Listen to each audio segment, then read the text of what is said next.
Hi, I'm Mintmai. Welcome back to my bakery. Yippee! Another week. Hi. It's good to see you. How are you? How are you doing? Let's get, you know, the what is it? When you're at the doctor's and there's like the questionnaire first. Every time you show up to a Mintmai stream, I hand you the form. All right, fill me in. Tell me what's going on lately. I hope you're doing well. I hope you've eaten something yummy at least once this week. Things that have been happening in my brain and on my end lately. I also have to take a sip of water. I had some juice before stream, but that's like not as good for your vocal cords. So I do have warm water with me here. So I'm gonna just take a sip. Still surviving the heat? Oh yeah, it was so hot today. I went on a walk today. But then it was so hot that I was like sweating and I didn't even wear like a jacket outside and I was sweating. And I was like, I need to go home. I'm enjoying my little walk, but it's hot. You know how the weather sometimes it says like, it's this many degrees outside, but it actually feels like 10 degrees hotter. That's what I've been feeling like lately. You've been taking care of your cat, trying out, oh, Pomodoro technique with self-study. Ooh, I hope it works for you. I hope it works for you. It does work for me, but sometimes it like depends on what I'm doing, how effective it is. But it does work. Maybe I should try another Pomodoro stream. Since I've been doing a lot of things that require my focus, it could be fun for us to do a Pomodoro stream as an extra way of me getting things done, but still having like little 10-minute segments of chatting, like a Pomodoro Zatsudan. I miss the Gog Bakery. You want to visit again? The thing is, with the Gog Bakery, I'm like, what if you get bored of it? You know, it's like the same. It's the same place every time. I haven't decorated a new Gog room in ages. I do love that game though. I don't even know if I can even call it a game, but to me it's a room deco game.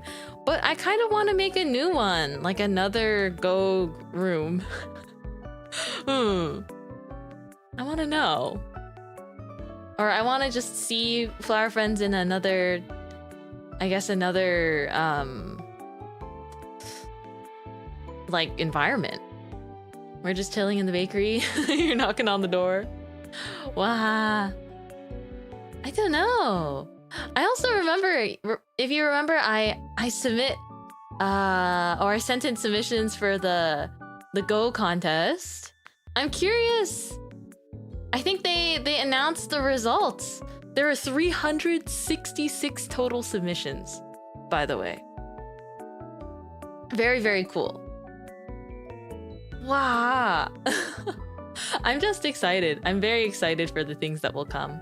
I haven't seen. It's on their website. They have like they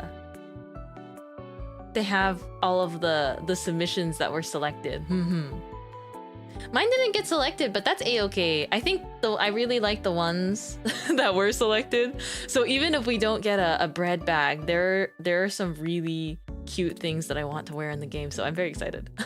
It was also fun just to draw it in the first place, but yeah, it's because they only could pick, I think there's only like 10 fashion and 10 item design winners.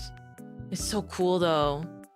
I'm excited because one submission includes a lot of like coffee equipment, so we can have a little cafe section at the bakery. And then someone else suggested like these stairs and railings, which I think will look really, really nice too.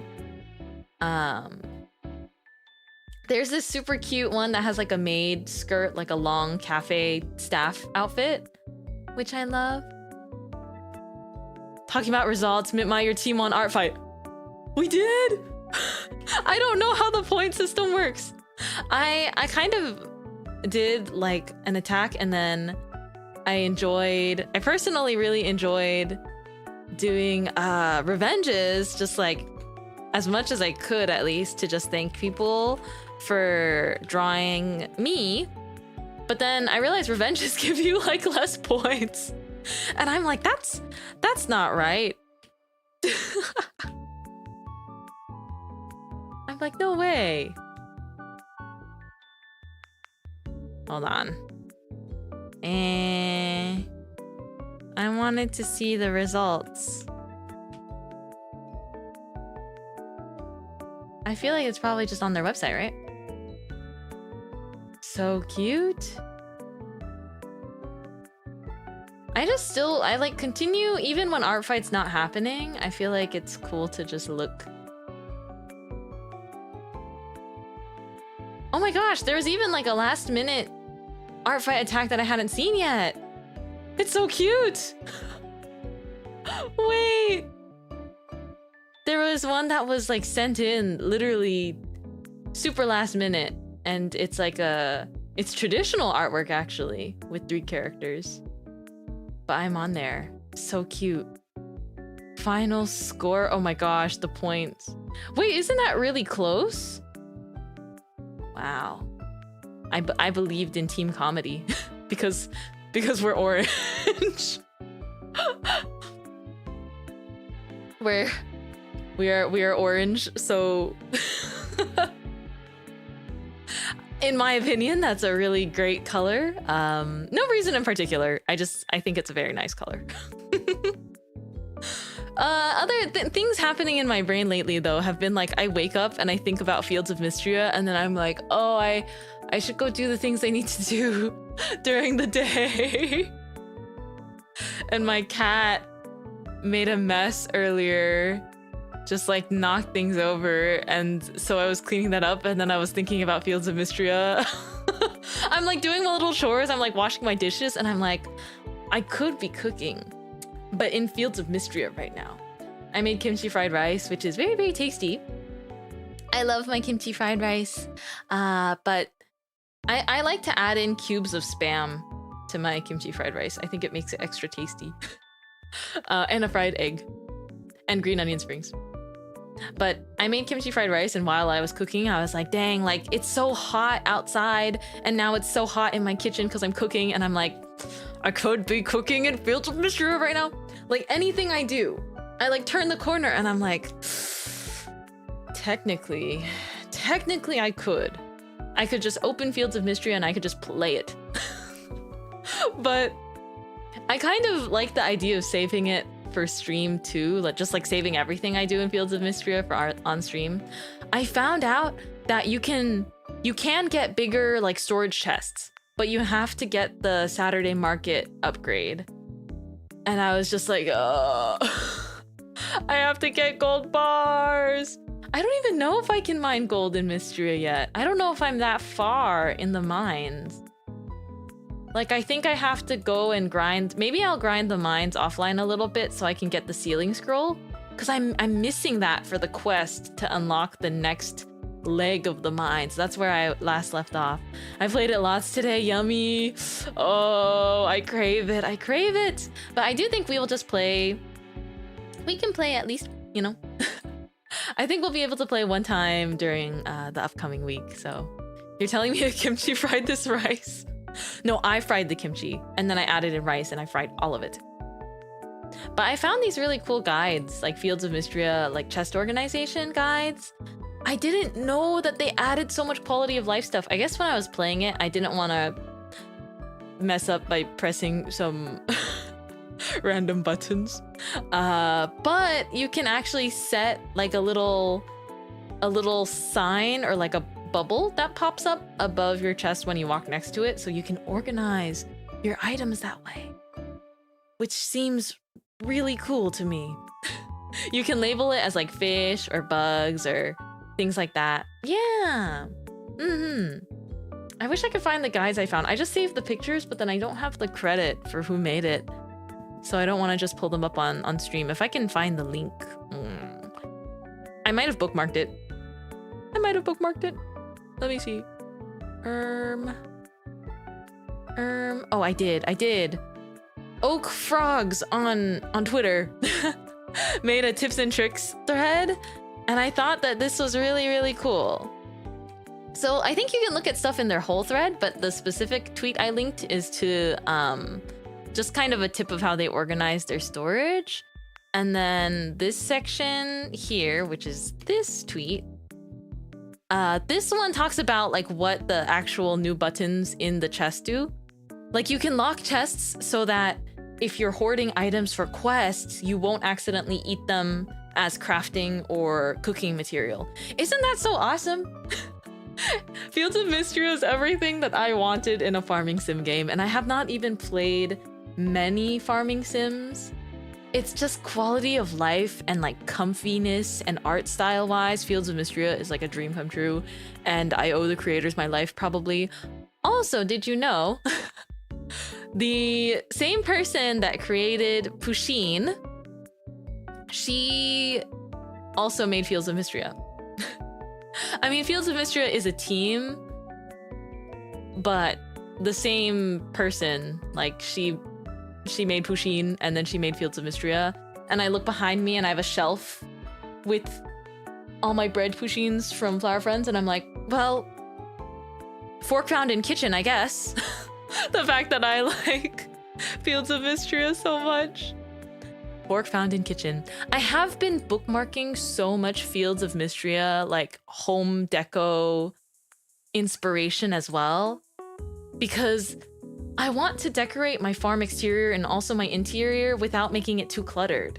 But my problem is I will make it too cluttered because there's just too many different, really beautiful like items. Claire the goat, so true. Snapping my fingers. So true, oomph. By the way, from now on, whenever I say oomph, there are 2 Fs. I had mentioned once.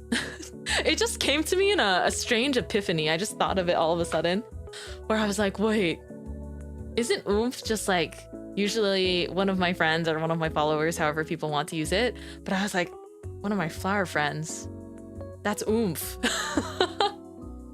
The unofficial, or I guess I like to think that it's pretty official. But you know, if you're officially a flower friend, then you are also oomph. Flower friends can call each other oomphs. I call flower friends oomph. Because you're my flower friend. Yeah, I think it's a mix, right? Because I feel like a lot of times people used to use like moot, like mutual, to express like one of my friends. But then I realized that someone that you're an online mutual with is not necessarily someone that you call like oomph. But then nowadays, it is used interchangeably. I think the slang just keeps changing, which is a-okay.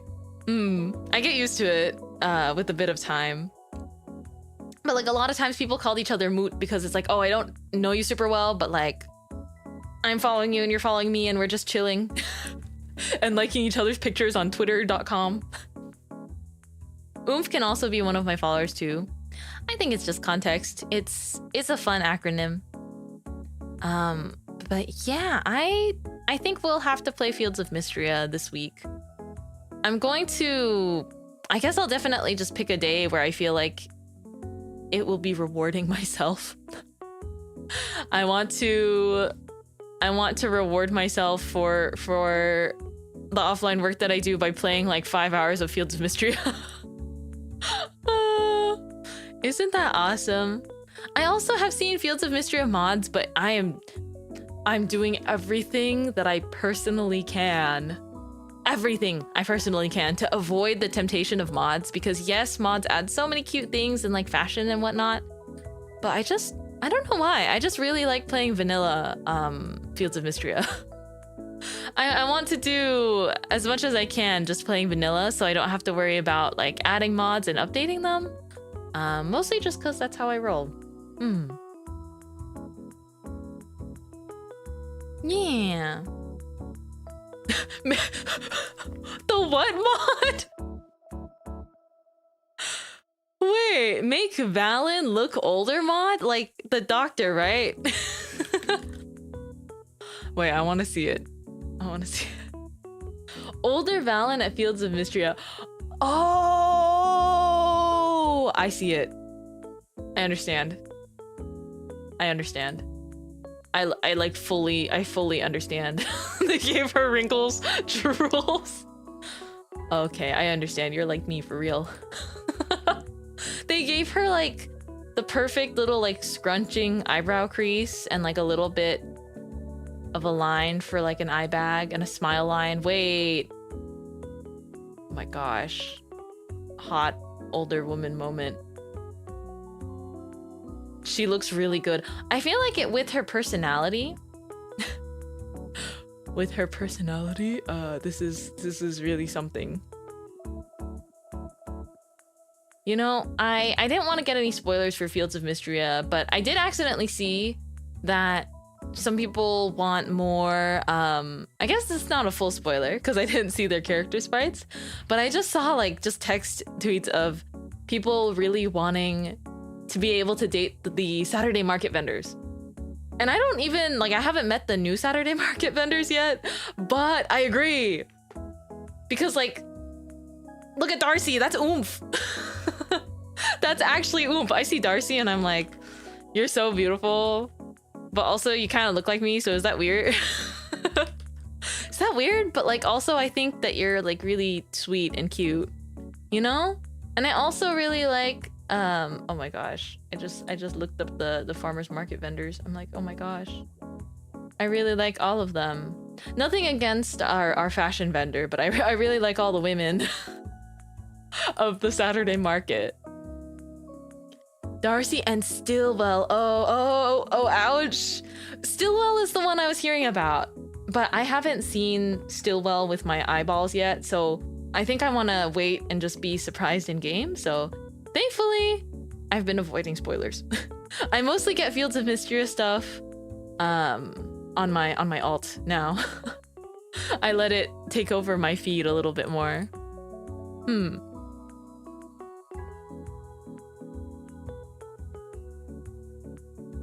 Yeah, me neither. Well, we'll meet him together this week. I don't know what day, because it's like a mix of me wanting to play as soon as possible and also me being like, it feels good to play it toward the end of the week because then it feels like a reward. But I mean, no one ever said that I couldn't play it twice too, but I gotta be careful. I gotta be careful and take care of my my list of things. Oh, I'm just looking at Fields of Mystria though. So beautiful, so wonderful. I hope they're like game of the year every year for me. There are a lot of games that I look at and I'm like, yep, you're game of the year, but Fields of Mystria, it's one of those where you can just keep playing forever. Like the gameplay loop, like decorating and all of that is just not, it's not getting old. And also, I think I still have so much farther to get with the quests that there's just so much story. I'm really happy it's been getting its flowers. I remember it was getting really popular when the beta came out, but I'm super happy to see the sort of huge resurgence, especially now that the game is like in its complete, I guess, at the complete 1.0 state. I'm glad that many of us are just enjoying it all together. The beta was super fun though. I mean, it's very much the same game, but the quality of life updates and everything is just amazing. Yeah.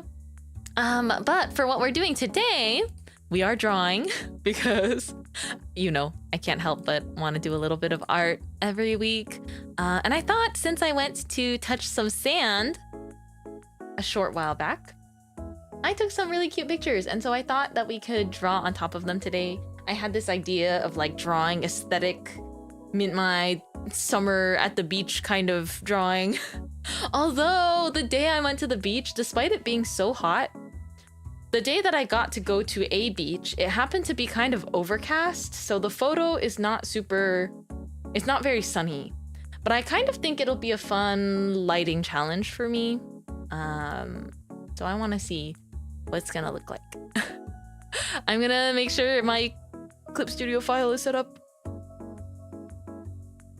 I have two different pictures, but I'll start with, I guess I'll add them to the same file and then we can go from there. Still getting used to everything Clip Studio has to offer. Dun-dun-dun-dun. I might edit the pictures a little bit in Clip Studio as well, because they just look a little cloudy. I love when people draw on their own photos. Me too! It's so awesome when you see art drawn on photo backgrounds. It is really nice. I agree. That's why I want to do it. I feel like I've done it before. I used to want to do a few more of these kinds of drawings, but haven't gotten to for a while. So I figured, even though I already draw a lot of summer Mintmai art, it's never, it's never like too much, right? Can one ever have too much summer artwork?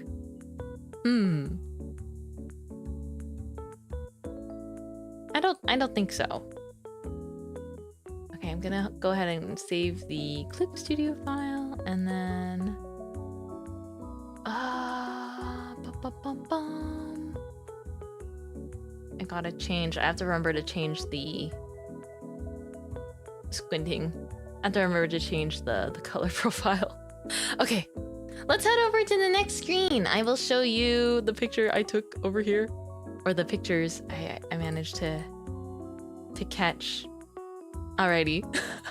Ikuzo! Dun dun dun dun!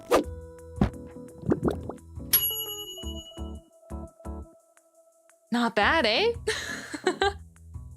I mean, it's nothing fancy, but it's like the beach, and I really, really, really like when waves do this.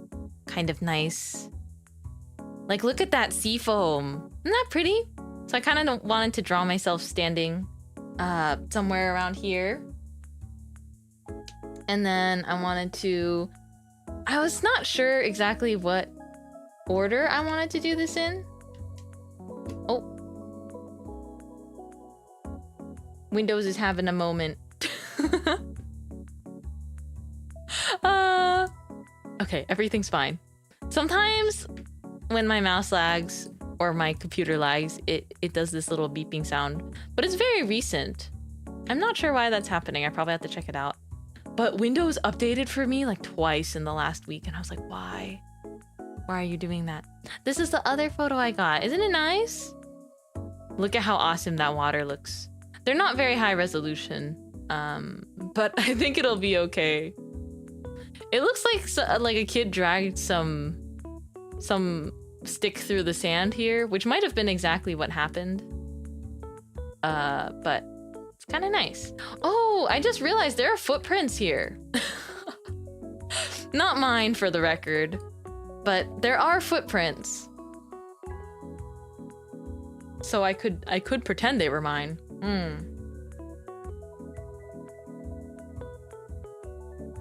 You kind of like the overcast look on the ocean? I feel like it makes things kind of like moody. But you see how there's like footprints walking this way? So I could always try and do something. I'm gonna just add like a layer so I can see what I'm doing a little bit more. But I could always kind of have character artwork like here.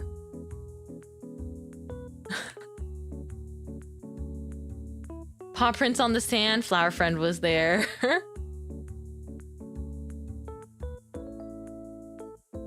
I want to get one that's like far, and then one that's kind of more close up, you know?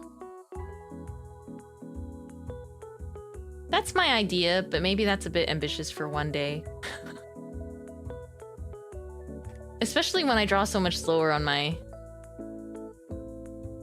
computer still. Or like in Clip Studio Paint comparatively. But I won't improve unless I practice, and I'm still trying out if this is what I prefer. Sometimes I draw in Procreate again and I'm like, oh my gosh, I miss you. I miss you, Procreate. But again, it'd be bad if I never challenged myself, so. I'm not sure which photo would be first and which one would be second, though. I kind of like this one because then we can wade in the water, you know? like feet in the water kind of pose.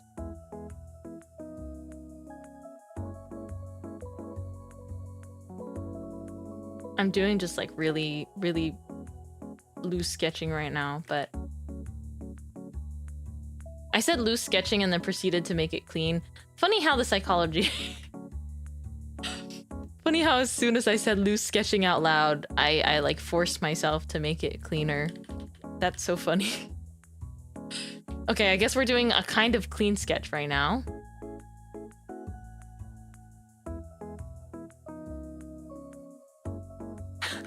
Classic. But yeah, it doesn't... I don't think it needs to be anything like super high resolution. I just think it's nice if it's like a... If it's like summer memory themed. Just something before the summer ends, you know? Oh, although I feel like with this perspective, this needs to be smaller. Right? It would need to be pretty small. To fit.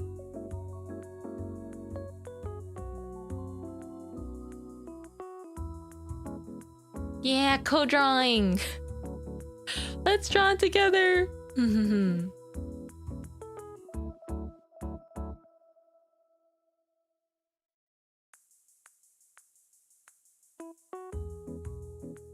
Wow, these braids make my hair look so much longer than usual. You know, I got a haircut not too long ago. And I didn't cut it super short or anything. But I swear I cut it like 3 weeks ago or 2 weeks ago from now. And it's already grown back like an inch. Do they say... I don't know how true this is, but do they say that like cutting your hair can sometimes make it like push it to have a growth spurt or grow back faster? I don't know if that's true though. It's just my hair has always grown at a rapid pace. It's always so long, and because I don't really go get it cut much or anything, I feel like it gets so long.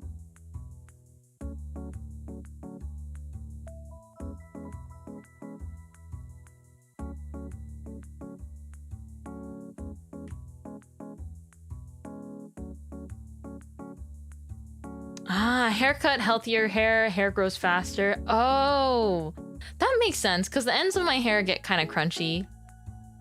Oh, maintaining the ends helps it. Wow. So my hair's always grown really fast. It's just I don't like going to get haircuts super often.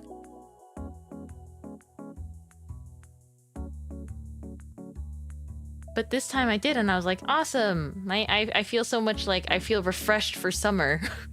Because it's so hot and my hair is so long, and then like boom,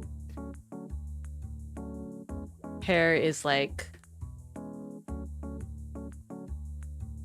growing back already. I'm like, oh. Same thing with nails. I feel like whenever I cut my nails, it feels like they grow back so quickly. And I guess I cut my nails pretty often, but I just like having short nails. I'm like, oh. It's more comfortable to like draw and do everything. Let's see. I'm not sure what outfit would be good.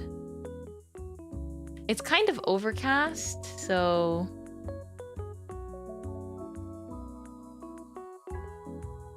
What if we have like a... like a cardigan situation. Since that ended up being too clean, now I have to... I want to make like a separate layer for sketch just to get the pose in.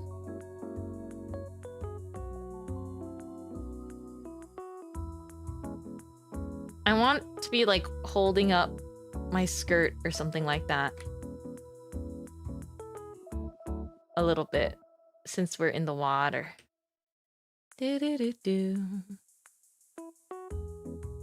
Cute! I love art with pictures in the background. Me too! I just don't do it enough. I need to take better pictures. I need to go outside more. I I also kind of like wearing long like skirts sometimes. Not often, because I don't have a lot of like long skirts. I have like... I feel like it's just like maxi skirts feel really formal. But they're like shin length skirts or like knee length or like mid-thigh length skirts. Those are nice for summer. But you know those skirts that are like this, and there's like kind of the stitching to separate it? Like, I think I want to go for one of those right now with this outfit. I really, really love long skirts. I love long skirts too. I have like 4, I think. It's just, it's so hot lately. It's hot, and also it always feels really formal unless it's like autumn and spring. And then in winter I wear leggings under.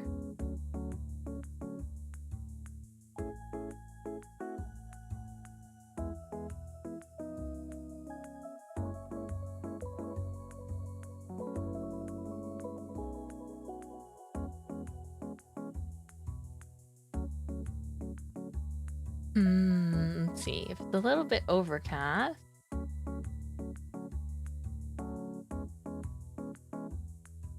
I want to have like a separate... I don't know, when I do drawings like this, I always want to think of like, what's a fashion that can go with this? That I don't already... that I haven't already drawn before.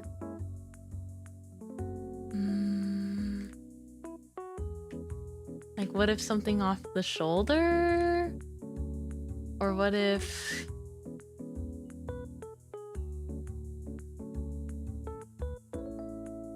What if, like... T-shirt? I also like when people have those t-shirts and then they have, like, the cropped top on top of it. So maybe something like this also suits me.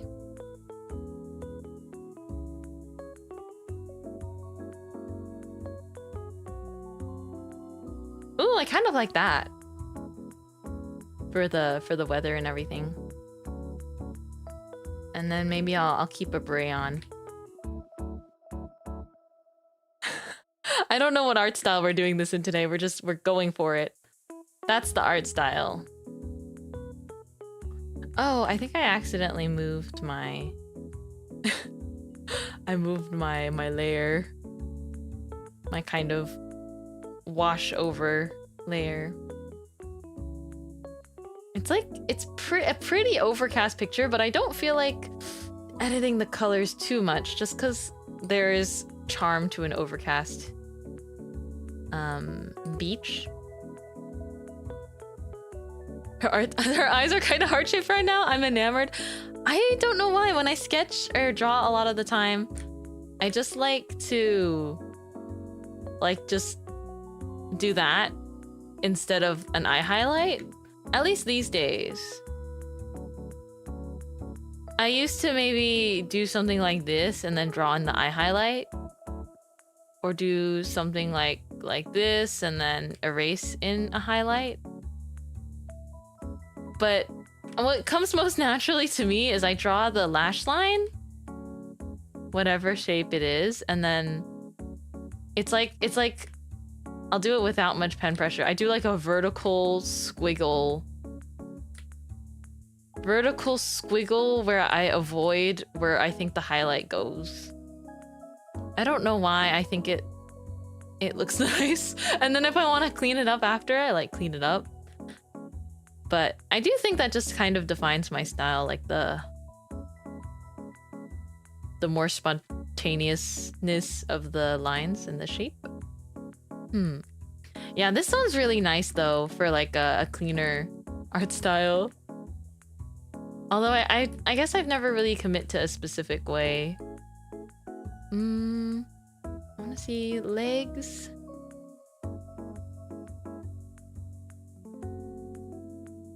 I want to imagine that I'm drawing the legs under a little bit.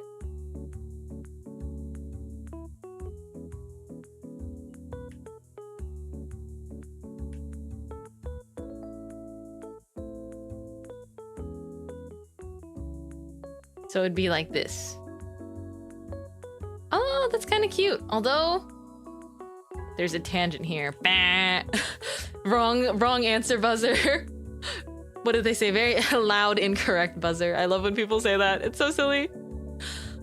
Loud, incorrect buzzer. Cannot have tangents. Hello. Oh yeah, the other thing I was thinking about was that Undertale personality quiz. It was really fun to do. I just posted mine on Twitter. I like did it in the morning, or I guess it wasn't quite morning anymore. But I saw it circulating for a while and I was like, I'm gonna do this later. And then I did it. And it was really cool and quite immersive.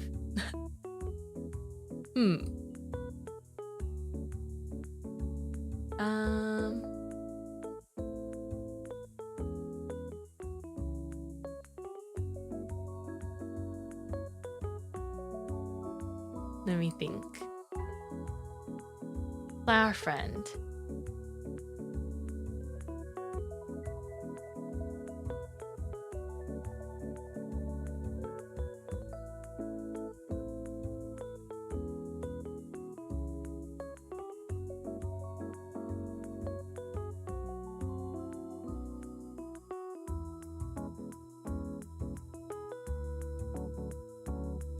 Flower friend has a seashell.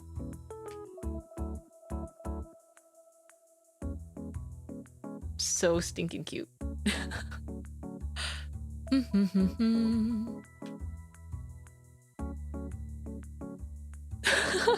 I'm also a simple girl. I see a personality test, I click. I'm often, amongst my friends, some of them also send me personality quizzes to take. But I think a lot of the time I am the one that takes one and then like shares it with my friends. Like, hey, can you take this? I haven't done that for like a while, but it is pretty fun because I know some of my friends like taking them too, and then we just do them. Flower friend find a pearl in that? It's a good question.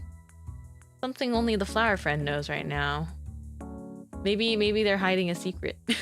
But usually these that you find at the beach, they're only 1/2, right?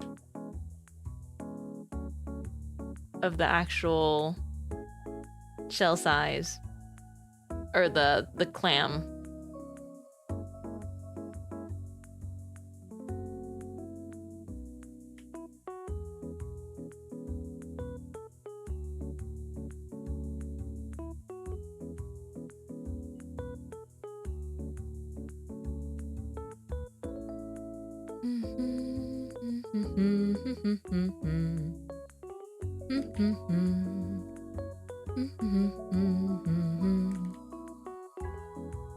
I want the flower friend's feet to also be soggy, because if my feet have to be soggy, your feet also have to be soggy.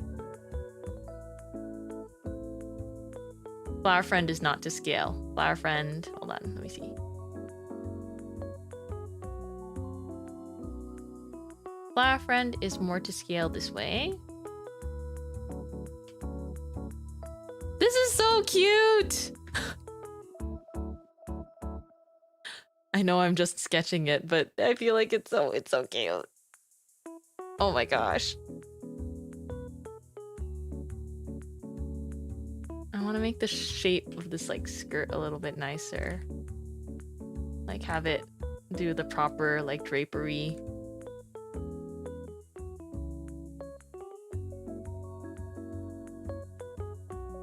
We can't float above water? I mean, you can float if you have a floaty ring. But I think flower friends, because you are made of flour, wouldn't it be a little bit dangerous? I want a flower friend that's like surfing. Can we fit a surfer in here?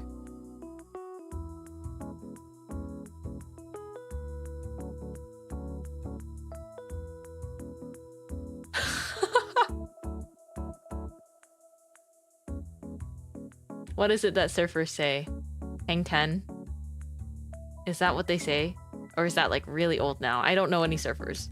Besides my cousins that do surfing. I had cousins that grew up in like a super unpopulated beach town. And so there's not much to do there but like surf and stuff. But when I was younger, I couldn't go surfing with them because I didn't have a surfboard or anything like that. And it's also like not safe to just like bring your cousin surfing when you were all kids. Cowabunga or something. Oh yeah, that too. Cowabunga. And I guess maybe they say gnarly. Or in my impression, I feel like they would say something more along the lines like, it's like skaters that say gnarly, like people that do skateboarding. More than surfers. Now, whether or not this perspective is exact, I don't know, but we're gonna run with it. So silly. Their sunglasses are gonna knock off into the water. I just know it. Also, I think I gotta draw the surfboard a little bit different because they're definitely not shaped like that. I might not know anything about surfing, but I know that surfboards are not shaped like that. They're not like equal. It's got like something at the end. It's more like a pedal. And some of them even have like the little wing, like an airplane. But I think that's on the bottom side. I haven't looked at a surfboard in a long time. Skateboarders and Cat's Eye fans or K-pop fans. There is a K-pop group that has a song called Gnarly. If you could describe everything with one word. The song is not really my genre or style, but I will totally admit it gets stuck in my head sometimes. It really gets stuck in my head. It's iconic, you know, for being like that. It's very, it's catchy, it's fun. So even if it's not my cup of tea, I'm still like, yeah, I can see why. Gnarly. There's the other song too that was a collaboration with a bunch of K-pop groups. Iconic by Mistake. That one gets stuck in my head too. Seagull snatching away flower friend, like that one Chikawa plushie video. Oh, that video, it breaks my little heart. Oh, it breaks my heart. Hold on. Look at this beautiful flower friend.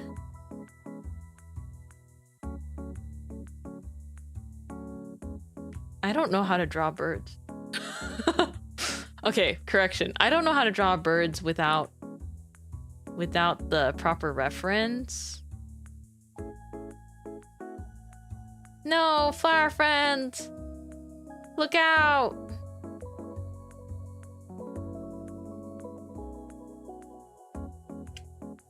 Oh my gosh, flower friend, no, be careful, flower friend! Watch out! Watch out! Caca!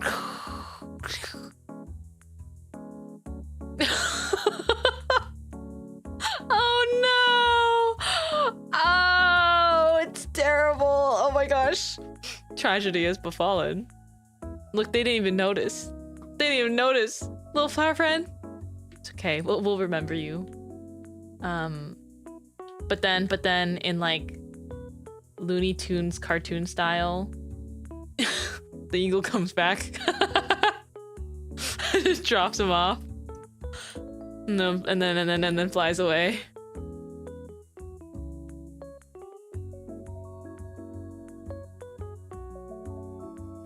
Whoa, dude. That was radical.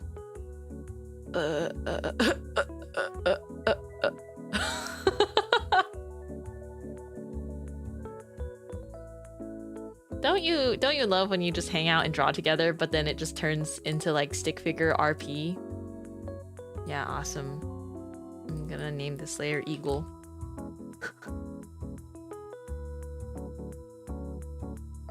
Sick ride, bro. They'll never believe what happened to him.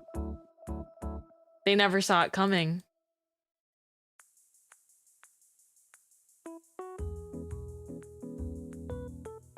Let me see. So here's our sketch so far. I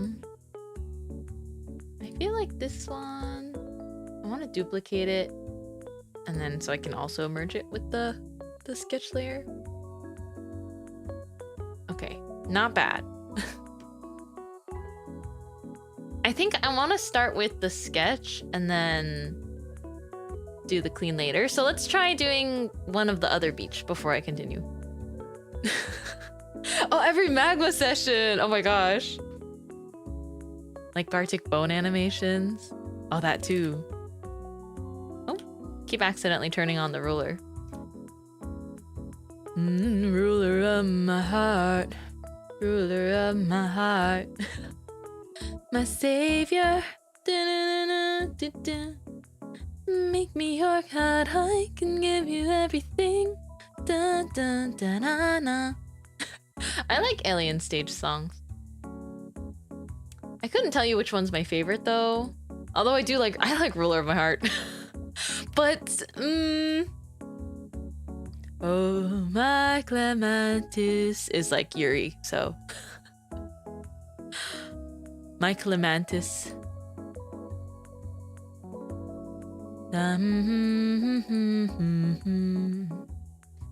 have friends that really like Alien Stage, so I watched it. I watched it with them.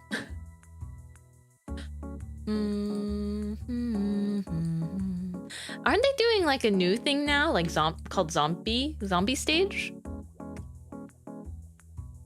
I think they are doing something new at the moment.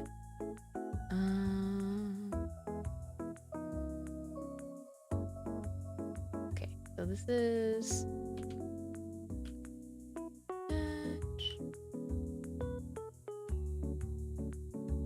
I gotta name my layers.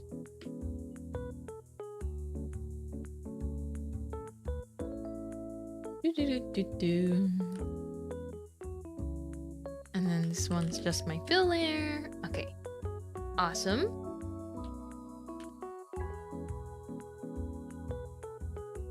I really love Sweet Dream by Sua. I need to listen to that one again. I like Sua. I could not choose just one. I like Sua. I also really like Hyuna? That's her name, right? Again, I don't go here, unfortunately. Like, I watch every episode of Alien Stage because I was a VV-Nos fan before Alien Stage came out. So I watch every episode, but I'm not like on top of the lore or seeing what people discuss about every music video, if that makes sense. Because I know there's a lot of the theories and like, it's really cool that they tell the story in that way. But yeah, I think Hyuna is gorgeous. I think about that Twitter post a lot where someone found out that they were colorblind because they drew Hyuna and from Alien Stage, and they got a reply that was like, "Why is she green?" And the artist was like, "She's green?" Oh, I think about that like thread or event or Twitter interaction, I suppose. I think about it once in a while, and it makes me smile.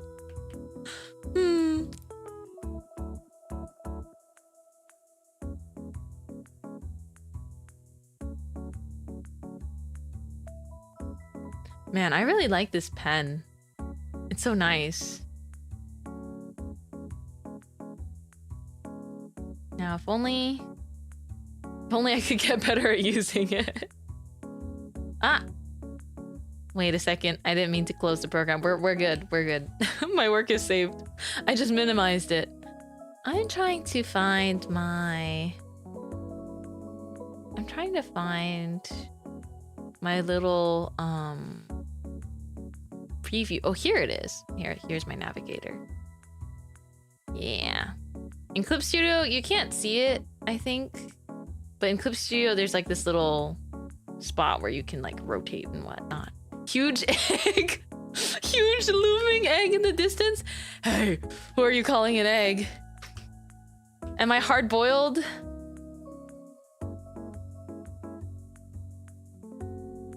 I would at least hope that instead of appearing like a hard-boiled egg to you that I would at least be over easy, you know?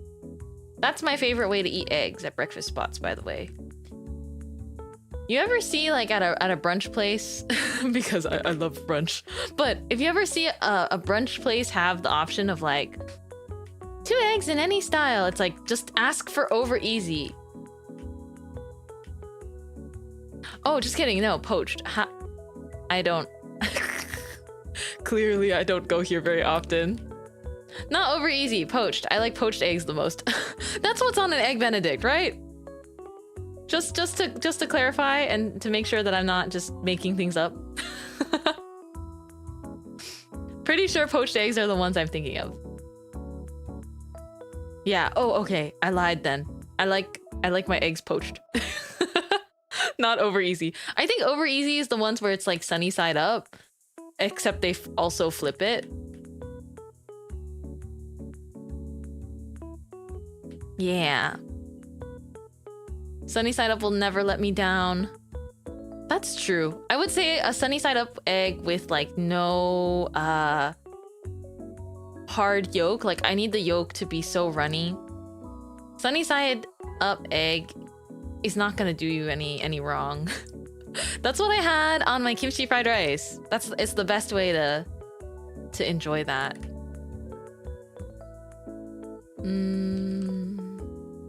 You know, drawing with a screenless tablet works wonders for my back posture. But then you end up in this situation where it's like, I'm drawing different and I don't know why. I'm drawing so different because I only know how to draw like eyes in one direction. 'Cause you don't think... 'Cause you don't know you're beautiful. Oh man, I was never caught up with what was going on with when One Direction was super popular and also when like Justin Bieber was super popular. I knew people that were big fans, just like in class and whatnot, but or like extracurriculars. I feel like the craze I remember the most was just BTS though. And it's like happening again because they're back and they're like making things. They're making more things again, so hold on. I feel cooked right now.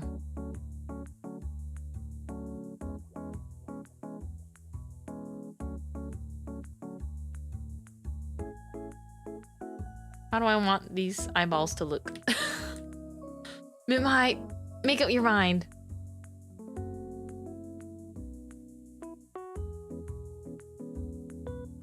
I don't know what my art style is anymore, you know? I mean, I definitely have one, but it changes. It changes like the wind. It adjusts as it wishes.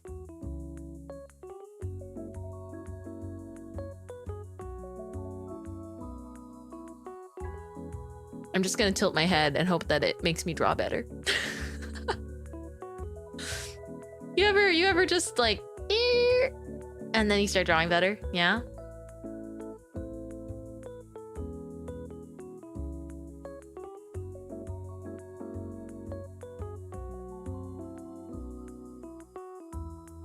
Could make the eyes really shiny. I could do that. I was absolutely a directioner. They're the ones who made me want to learn English. That's awesome. I feel like anything, becoming a fan of anything to encourage you to learn a new language is the best. Wait. Whoa. I feel like I just went back in time a little bit. Okay, but I obviously, I did really like their super mega viral song. You're insecure, don't know what for. Turning heads when you walk through the door. I like that song. I mean, unironically, I still think it's a good song, you know?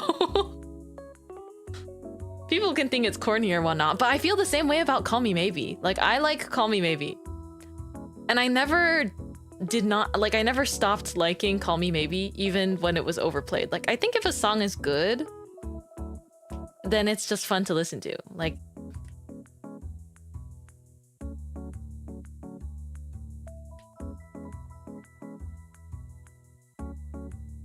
I saw them live. T Nessie was so cheesed. Oh my gosh, that's so sweet. You like your hard-boiled eggs braised in soy sauce, bay, and star anise? Oh, yes, I like that kind of egg too. Heck yeah, I like the eggs my mom makes. She makes them with this like special like topping. She makes it with like a stewed like braised meat sort of. And then it makes the eggs like taste so yummy. And there's also like the soy sauce and the star anise. But I really liked Call Me Maybe, and I liked what's the song called? I think the song itself was like, You Don't Know You're Beautiful. You don't know you're beautiful. That's what makes you beautiful. I think we should keep enjoying like idol / music groups forever. I don't think we'll ever stop liking them. And it's a good thing. I think we should like them forever. I like bands personally. I tend to like bands.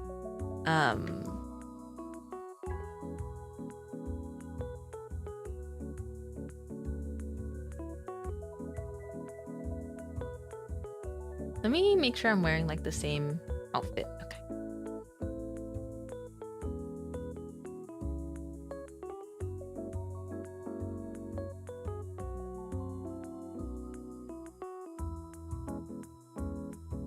Let me cook.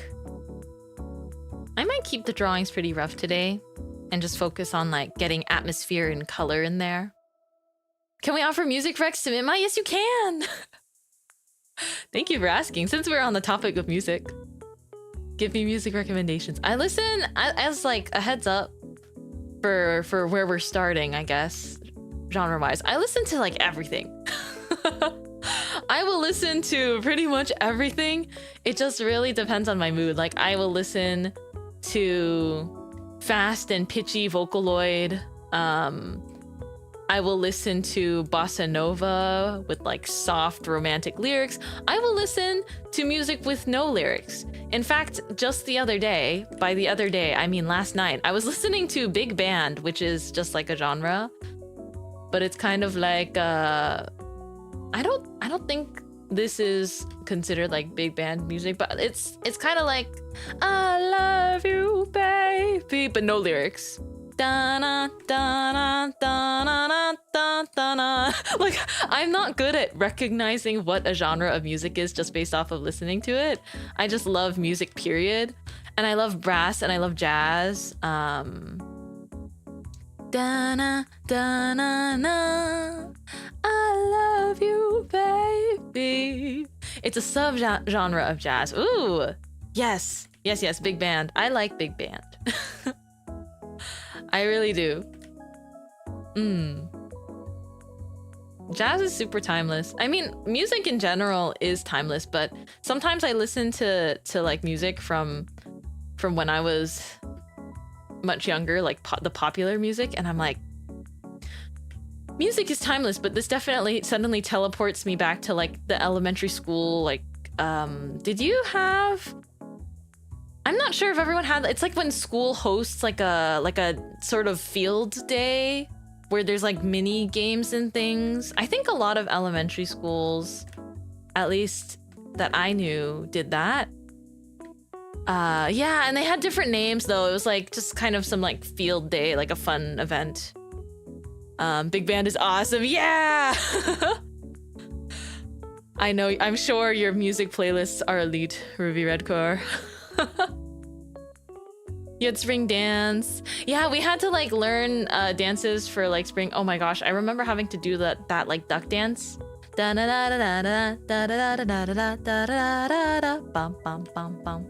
when I was really small. They made us do that. They made us do that, and then they'd have our parents come and like take a video of us doing that, like on the concrete.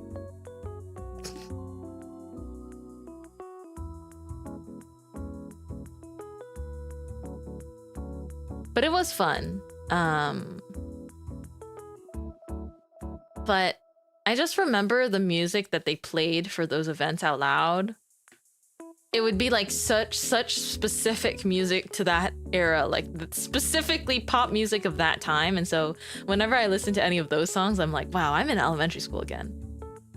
Concrete must have been a luxury I had. Asphalt. Oh, it was asphalt. I just didn't remember what they called it, but now I remember. They called it the blacktop. It was literally just like the same material as what they make roads with.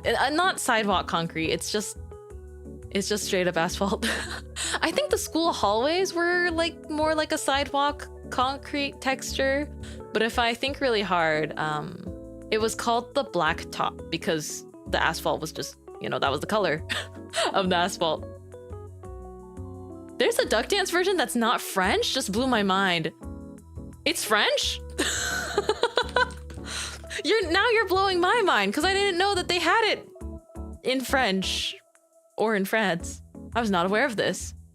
Scholastic Book Day, I remember that. Oh my gosh, Dancing Queen. When I was a young boy. My father. We unfortunately did not get to listen to My Chemical Romance. I don't think they played that. I don't know when the Black Parade came out either, but I haven't been listening any of the song names in specific just because I feel like these songs were popular like for a specific like 3 years and that was it.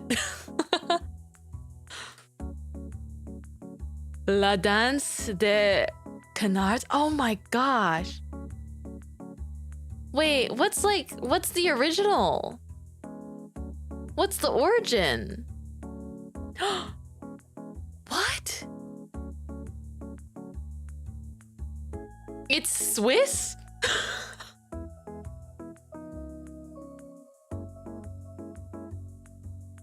I've like looked this up because now I'm super curious about the history. Da da da da da da da da da da da da da da.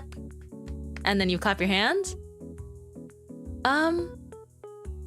It dates way back, and it originates. It's like from Swiss. A Swiss accordion player wrote the tune based off of how ducks moved.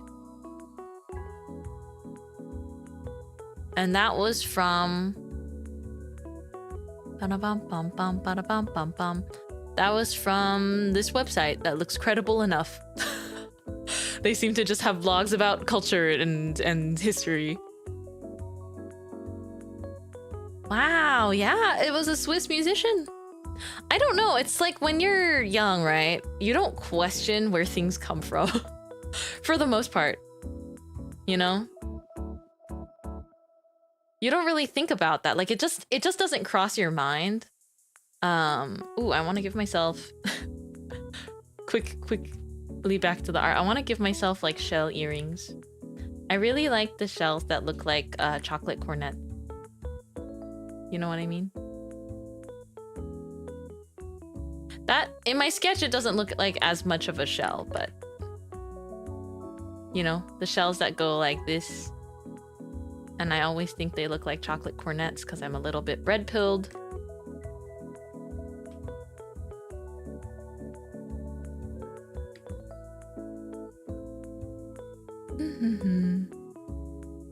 Yeah, a lot of like kids' music is just classical pieces too. Earlier I did see... Have you heard of the artist Haircuts for Men? I have not, but also a slight disclaimer. I'm really bad at remembering like musical, outside of just a few of my favorites. I'm really bad at remembering the names of like the singer or musician because I oftentimes just listen to a song and then I like how it sounds. So like it just in the playlist it goes, you know? Although right now my favorite bands, I mean, I always like Bump of Chicken, but also they did official Hige Dandism did they did Peanuts for Spy Family. Amongst other things. But I listened to a lot of them. I listened to more as well, but like, you know, there's a ton. I I do think anime OSTs is definitely a place to start, but some of these musicians I don't even find because of the anime OST. It's like there's a different song of theirs I like, and then they also sing an anime OST, and I was like, oh, that was the same person? Me with song titles, I never look at them when listening. Really? I think the song title sticks a little more with me, but only because the song title is either said at some point in the song or when it appears, like when you're playing the song, right? Like that's the biggest text. So then I kind of remember in that way.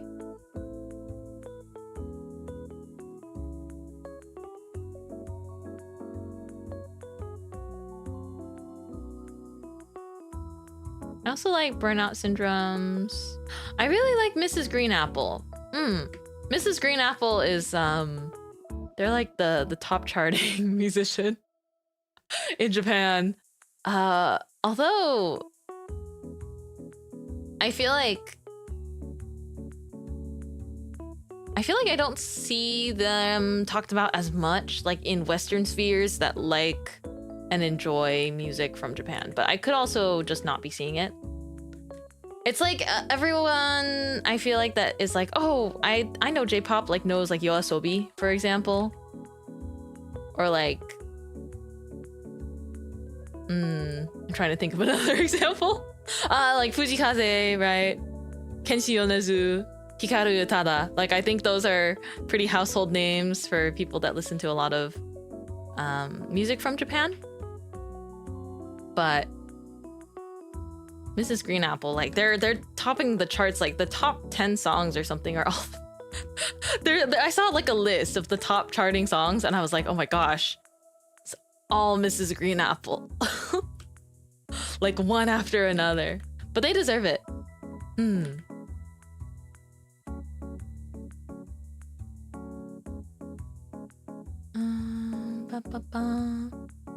Please also listen to Mono no Aware. So fun, so good. I wonder, sometimes I just have to look them up on Spotify and I can see if I've like liked any songs of theirs. I do recognize I do recognize a song or two on their list. They must have popped up in a playlist of like similar music I listen to, but I'll make sure I'm following the artist page. Yay! Thank you for the recommendations. Bum, bum, ba-dum.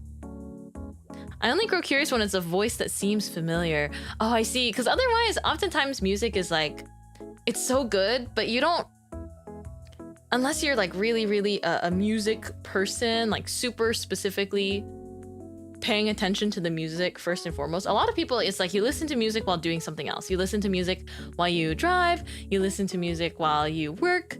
But for me, I actually do sit down and I'll listen and like watch a music video because I think music videos themselves are also art. And I also love Aimer. I also not like Nine Lana.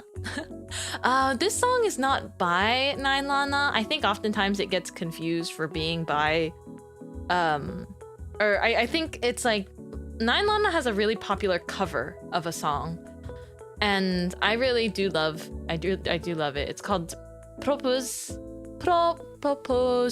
I think, or just Propose. But it's not by Nine Lana. It's a cover. Although I see a lot of places credit Nine Lana as the singer, just because that cover specifically of Propose or Propose got so popular. But I love that song. I want to learn how to sing that and get like the emotion across. I do love it. Let me find the name of the, because I remembered as soon as you said Nine Lana, I like thought of her Propose cover. But the original is linked. Yeah. It's by Kafu. Yeah, I'm pretty sure. I found their original channel. I love this song. えば君が明日死ぬなら僕は今から笑って飛び込めるだろう二人以外 I haven't learned this song I just listened to it a lot but I haven't learned the lyrics 二人以外の時間の思いとどうしようもないほど胸が痛くなるよ眠そうな目強がる季節抱き合う時は甘くなるかも全部もう僕だけが苦しいよお願い君はずるいギターだもわがままな君の中で綺麗に腐ったバツOkay, maybe I've listened to that song like a lot. I really like it. 聞いてよお願い優しく抱いて優しく抱いて優しく抱いてKaraoke Mintmai when Miss Baker, we missed your singing. I feel like I did a karaoke kind of recently, but now that you say it, it wasn't that recently. I will do one. I said I wanted to do one for summer, right? So I think I'll stick to that. I still want to do a summer karaoke. I did one before the cover release in July. The key is I have to learn more songs. Or I guess I don't have to. Like no one's holding me hostage and being like, if you don't sing new songs in karaoke, it's over for you. But in my own preference, I'm like, I want to pull up with new songs. I guess now I have to learn Propose because I can do the first chorus and the first verse and the chorus, but what you just heard is all I can do. That's all I know. Like boom. I just love the part of that song that goes like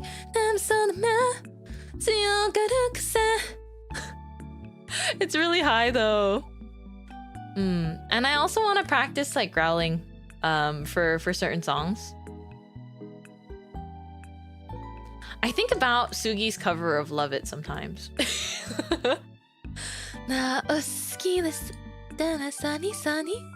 What's the Love It lyrics? I'm gonna look up the lyrics for this one.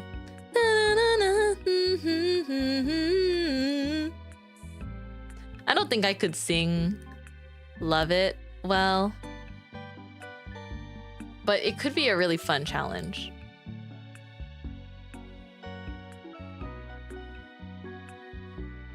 Love it, nani ni ra riってはいかわいそうね君は悪い子なのどの子がお好きでサニサニ色目がお上手で頭は君に踊すとさ君に踊らされちゃって See, I don't know how to sing it. If I haven't listened to a song like over and over again and then also sung over it, it's really hard for me to, at least when it's not in English, it's really hard for me to get the timing right for these things, and then I'm like one beat off. I gotta learn though. It'll be fun. In my head, I'm like, this is also me practicing Japanese. I'm doing my extracurriculars. Oh my gosh, I have to do my Japanese homework. Ooh, I'll do it later. I'll do it after stream. I've been practicing a lot, like on my own. But when it comes to the written homework, I slack off too much. Or not too much. It's like I feel like I blink and then time passes and I'm like, oh my gosh. I was probably supposed to look at my workbook.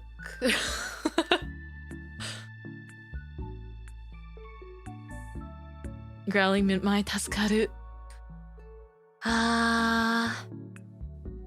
Here's the thing, right? I think when I talk, my voice has a range of being high to low. It just depends. It all has to do with, I guess, what I'm talking about. And it's easier to go higher if I'm feeling a little bit hyper excited. But also when I'm like focused, when I'm drawing and whatnot, sometimes my voice drops a little bit more. But when it comes to singing, I still struggle with the thing where it's like, I love high-pitched songs, and then it's like my voice is not high-pitched. So I want some songs that I think I can sing in my range confidently enough so that I can do more fun stuff with the vocals, if that makes sense. Because when I find myself singing a lot of high songs, right? Where it's like I did a cover of Golden, and I like that cover, don't get me wrong. I feel really proud of myself for trying that song, even though it's so out of my range. The thing is, when you have a low voice and then you try to sing a very high song, you are so worried about making sure you can hit the notes that you kind of are not able to think about like, oh, how can I make the delivery unique? And then so I literally don't make the delivery unique. And then it's like, okay, well now it sounds like I'm just trying to sing the song, but it sounds sort of flat. Because I'm not able to like think about imbuing emotion into it because it's like out of my range. This song is not within my singing range. But yes, we could sing more. I just pretty much know Leve's entire discography. Like that's some of the music that fits my voice the most. That and then Mitsuki. Probably some of the first songs I learned. Like besides songs I learned as a kid. Like I feel like some of the first songs I decided to try like singing myself for fun were Mitsuki songs. Because nobody is super popular, you know? But also because I like Adventure Time. And she wrote Francis Forever, and I was like, oh my gosh, Marceline! Ah, Marceline, the love of my life. She's so hot. And then I wanted to sing everything that Marceline sang ever. So, yeah. I don't know what to do without you. I don't know where to put my hand. I've been trying to lay my head down, but I'm writing this at 3 a.m. Like that's a super comfortable range for me to sing in compared to like a bunch of other songs I like, which are very high, but I can't help it. You know? Let me like my super high songs. It's just, I'll figure it out. I also saw Mitsuki. You saw Mitsuki live? Oh man.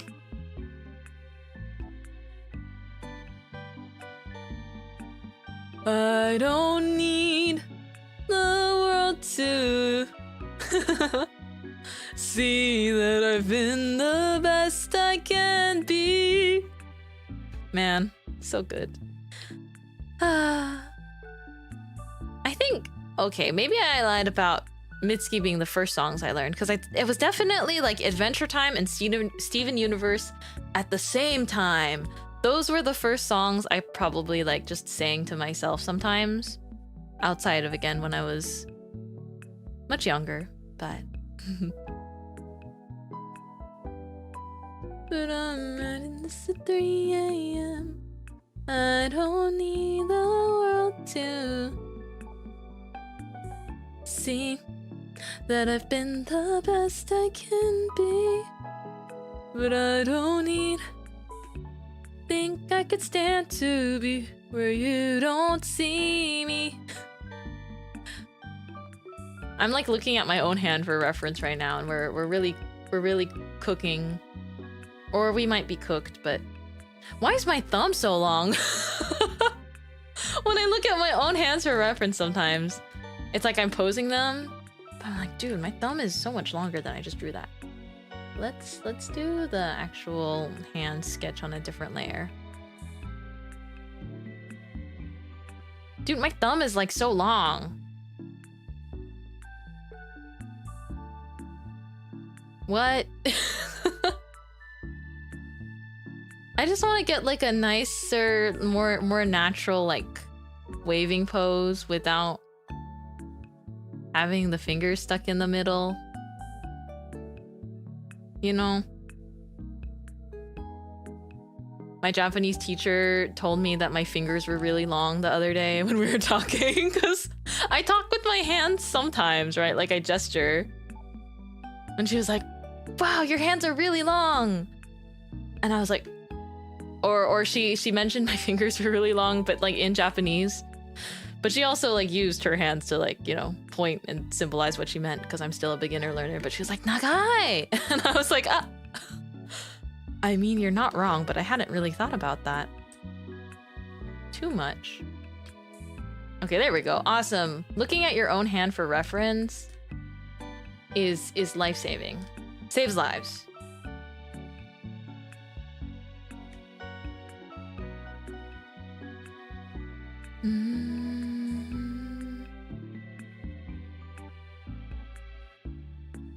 Piano player fingers.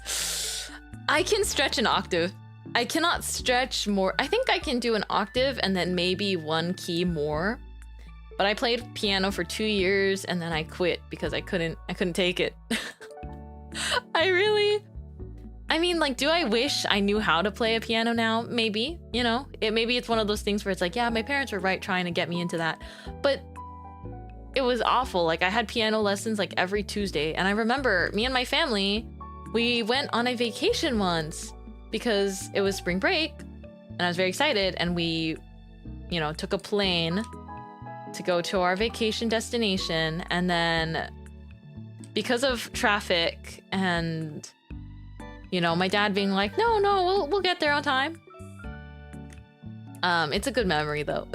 But that was the only time in my entire life that I missed a flight. It's like me and then my whole family that was with me, like we all missed a flight.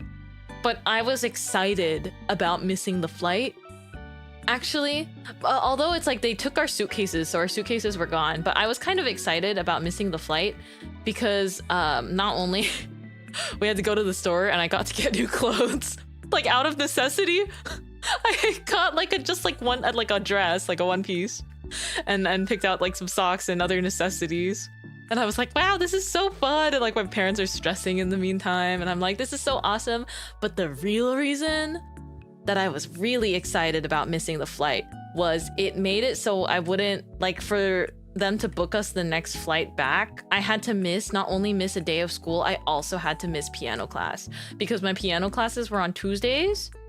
And I think because of like the flight situation and whatnot, they couldn't fly us back by Monday or something. But then also I would be like not able to make piano class on Tuesday. And I was like, yes.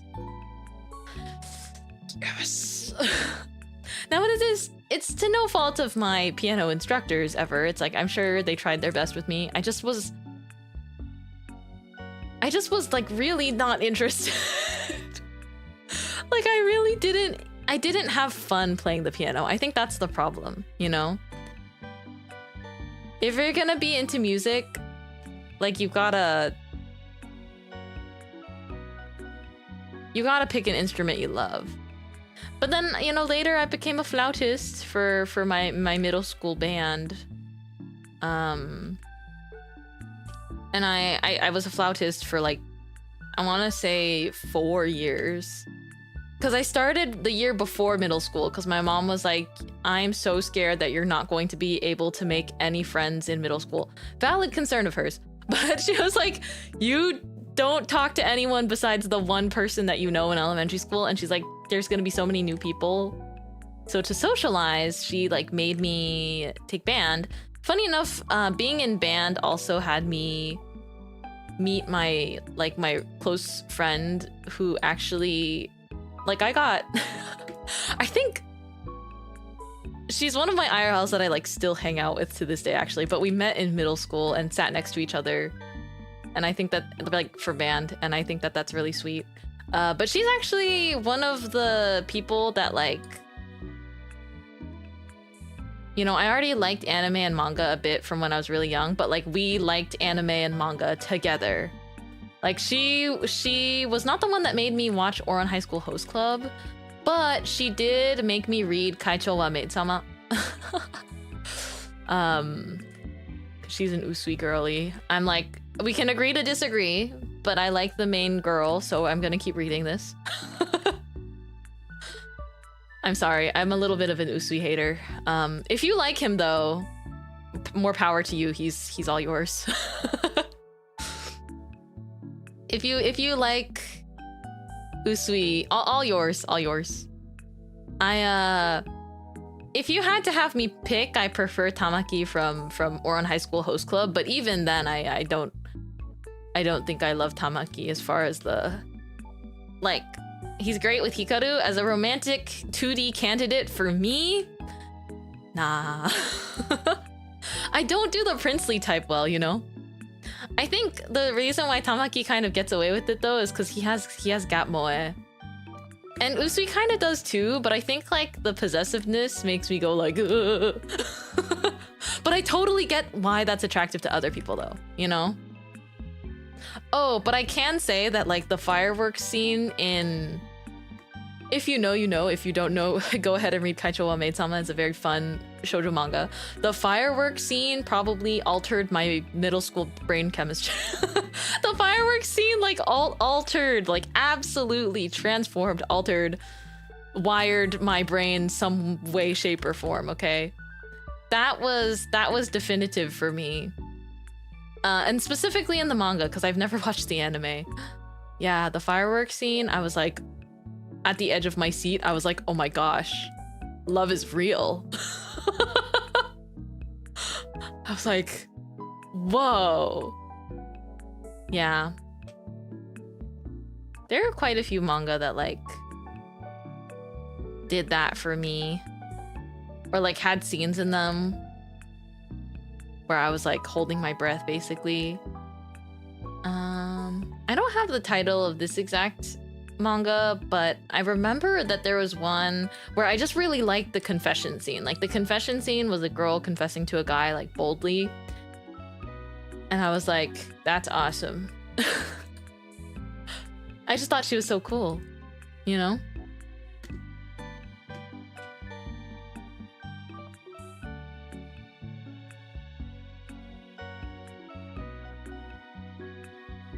Me with the fireworks scene in Lovely Complex. Wait, is Lovely Complex is the one where they have the height gap, right? I think they're so cute. I love that. I'm thinking of the right one, I think. Yes, yeah, I watched the anime. Oh my gosh. It's been a long time though, I should watch it again. They're so sweet.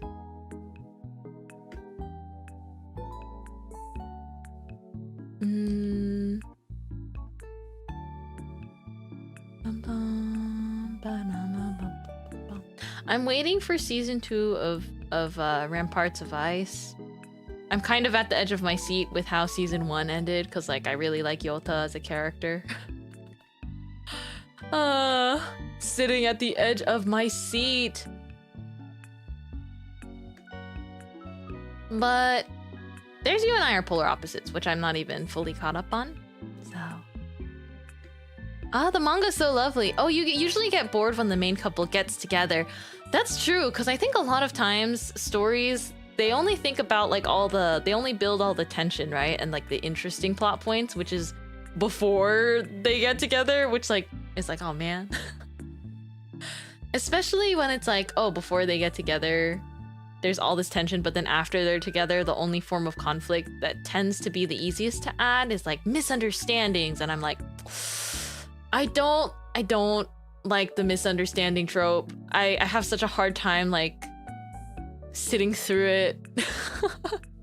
Like I still read it and it's not that it's badly written, it's just whenever that comes up I'm like, communicate with each other, please, please. I understand that there's a misunderstanding, but like, please. We could all stop like, you know, running in circles. But it's because it's like, I'm like, I don't know. But again, I think writing conflict is such a difficult part of writing in general. Just from my reader perspective, like my personal preference is like misunderstanding trope needs to be done in a certain way and hopefully not like multiple times over the same manga. Because sometimes you'll have the same story and the same characters, right? Consistently misunderstanding each other for the plot to like have drama. And I'm like, wait, but you don't need to do that. I do think I'm not sure if there's as much like misunderstandings in like a series like You and I Are Polar Opposites, which I love, by the way. It's just the relationships between the characters and how they hesitate to communicate or they choose to communicate feels very realistic.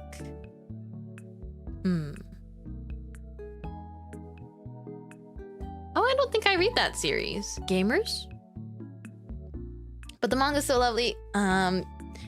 Usually get bored when the main couple gets together, but Lovely Complex had lots of volumes with them dating and they were so cute. Lovers who are also best friends. Oh my gosh, it's true. Everyone says enemies to lovers is like, sorry, excuse me as I just, I'm checking. I just held up my hand to my, you can't see it, but I'm checking, okay? The proportion of my hand to my face.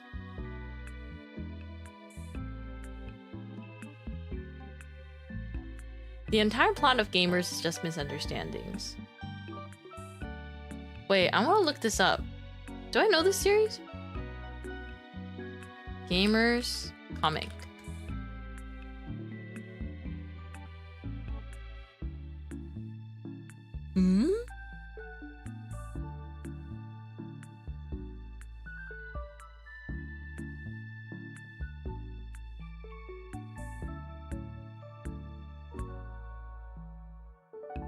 I don't know if I know this. Oh, I see. Gamers exclamation mark. Do I know this? Do I know this? I read so much manga though. How have I not seen this? Oh, I think it's because it's like I've probably seen this but just not picked it up. You know what I mean?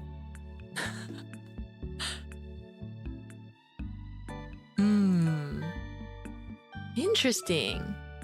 I love You and I because the rest of the cast is just as interesting as the MCs. Yes, I need that. I like when it's more of an ensemble cast than like just about the couple. Might not be surprising considering at least my very recent recommendations have been stuff like You and I Are Polar Opposites and Ramparts of Ice, which are by the same author, by the way. But I think that author is really, really good at writing a convincing like high school aged friend group cast that is both wholesome but also like they think deeply about things, or they can. So I think there's something there that I greatly appreciate. I like the friend group though. Like the friend group surrounding the couple serves as like a lot of entertainment for me actually. Sometimes even more so than the romantic scenes.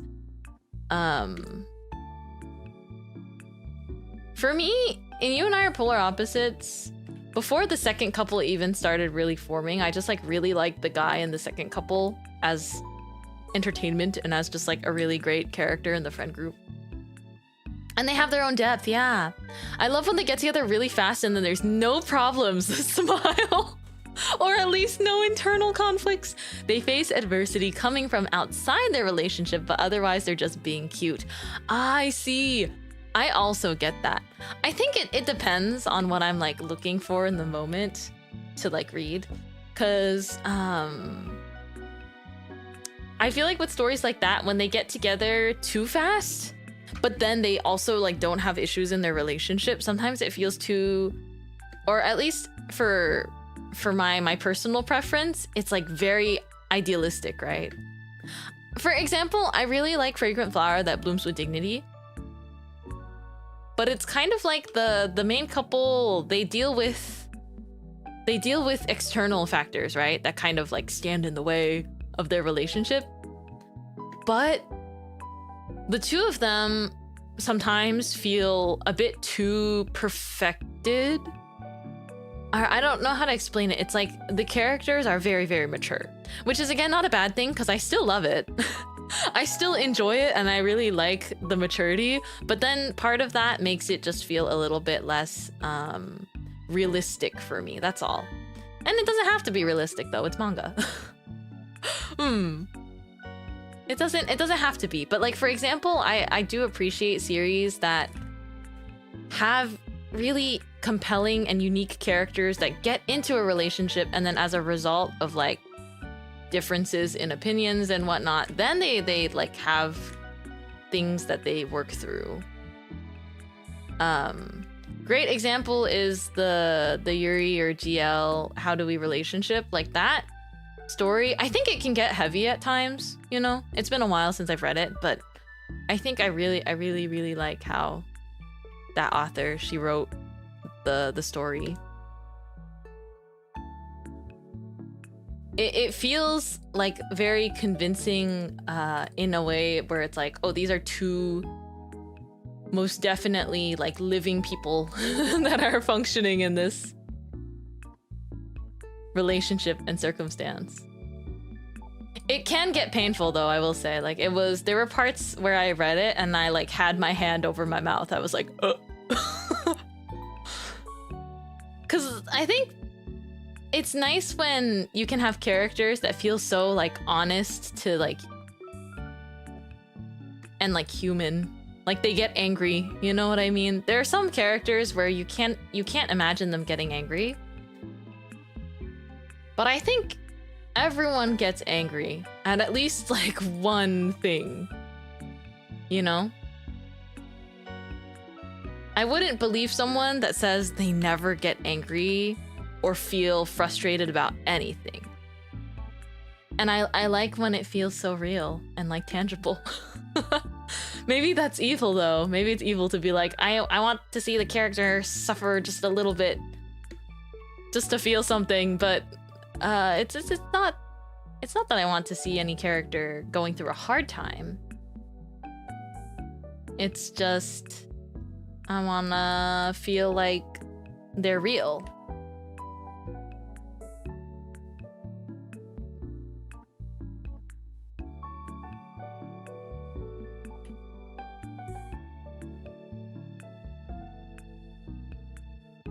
But again, it depends.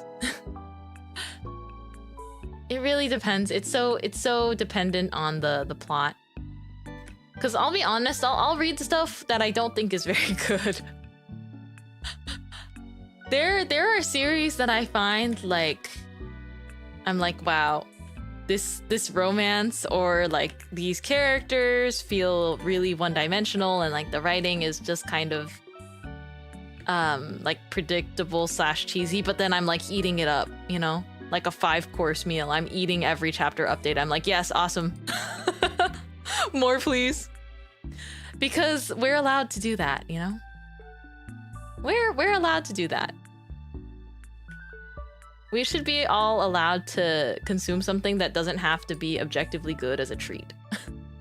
I do think culturally, with the creation of things like Letterboxd, a lot of us, I mean, me included, you know? Sometimes you might worry about whether or not your taste in something is objectively quote-unquote good.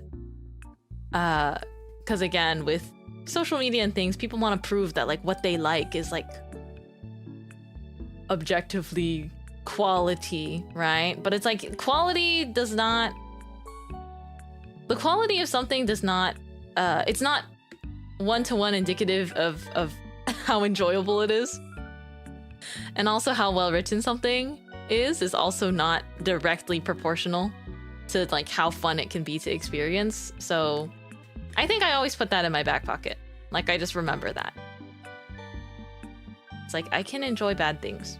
Although I guess me being a little bit of someone that just really appreciates good writing or like good plot or good characters, I just kind of give bonus points in my brain, and I'm more likely to openly recommend things that I think are well written. My I feel like this is like my bi-weekly Witch Hat Atelier plus Dungeon Meshi shill. Hi, you should read one of my 2 favorite series. One of them is ongoing and the other is complete. You can just pick one and run with it. They're both good and they're different from each other, so you should read both.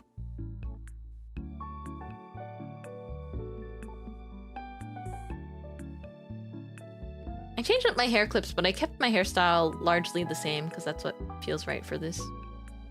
Listen to her. Pick those books. I'm waiting. I'm waiting with my breath held, like for every Witch Hat Atelier update.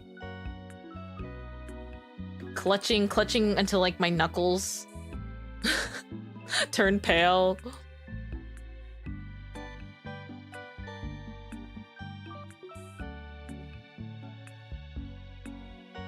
Okay, I think it's okay to just go right in.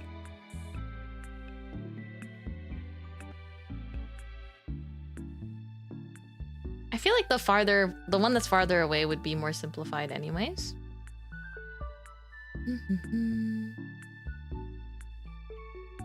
I took my time with the sketch line art today. I'm scared forever. I want to keep things spoiler free, but every time I see that one character, I'll say it in a way where it's like if you're not caught up with Witch Hat, you won't know. But if you are caught up with Witch Hat, then you do know at least a little bit of what I'm saying. Because again, I want to keep it spoiler free because please read Witch Hat Atelier. But every time I see this one specific character, I get so scared. They have been I guess not super recently, but in some of the more recent like artworks and whatnot, they've been depicted in like a royal like manner with royal theming kind of. Or that's kind of always been like an undertone of her. I'm so scared for her, guys. I'm so scared for my Pookie. I love her. She's so sweet. I'm so terrified for daughter. Like, I just don't... Oh my gosh. I'm holding my breath. That's all I'll say. I'm holding my breath for that one character. Oh. I'm also waiting for my favorite... I'm waiting to see what happens to my fave. I'm terrified for a lot of them. I'm like terrified for every single person in that manga. Doesn't matter if they're like a full, you know, if they're one of the adult witches or like one of the apprentices. I'm scared for all of them. Also, I'm not sure where this is from, so take it with a grain of salt, but I saw someone, I guess either translate or quote that Shirahama sensei was saying that like we're kind of reaching a climax of sorts in the story, or like we're reaching a really big part of the story, and I was like, well then what was Silver Eve all about? Again, I have to speak about it in a way that's spoiler free because it's important to me that as Witch Hat is coming out, as many people as possible can enjoy it first read through. But I was like, if we're reaching an intense point in the story now, like what was all of that about? What was all of that about? Because I was scared for my life at every second of that arc. So like, what's going on? Witch Hat Atelier is great for people that like pain and suffering, and also like the best, just some of the best writing I've seen, you know? You can truly draw so many thematic things from Witch Hat Atelier that they would fill up encyclopedias.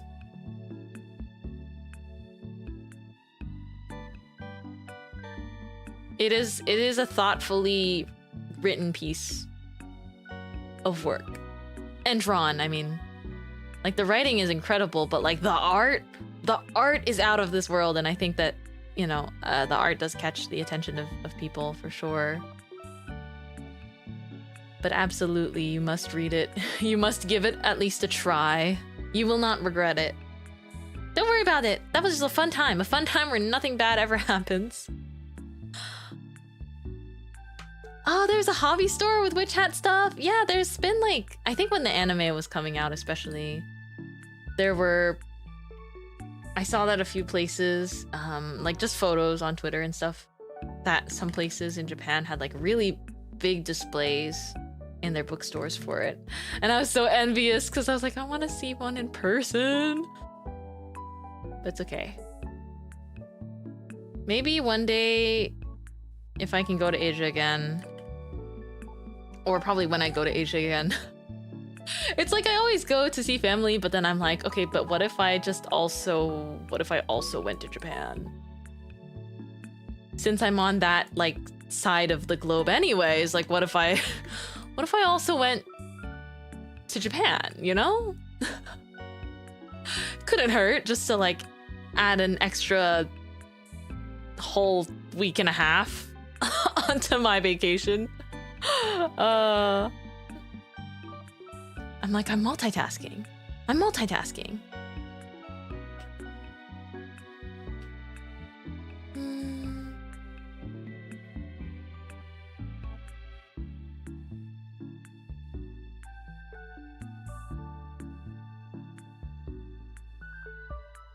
I need to figure out how I want to draw these eyes.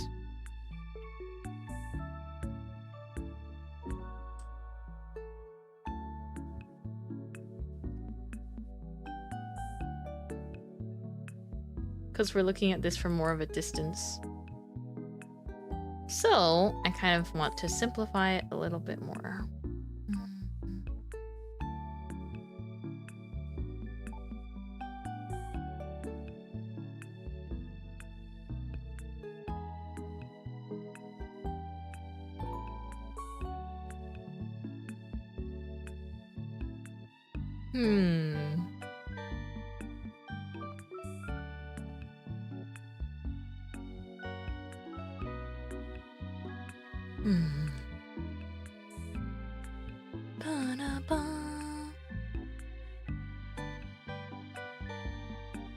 Man, I think about collab cafes I've been to as well. I haven't been to many, but they are super, super fun, and I want to go to more. It's just a lot of the times the ones I want to go to are happening.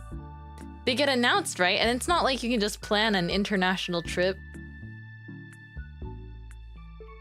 just right at the exact time that something you like is happening. That's so hard. I'm just grateful that Chikawa Bakery exists. I'm grateful that Chikawa Bakery exists, and I'm also still waiting with my breath held for when the Chikawa movie comes out in the West.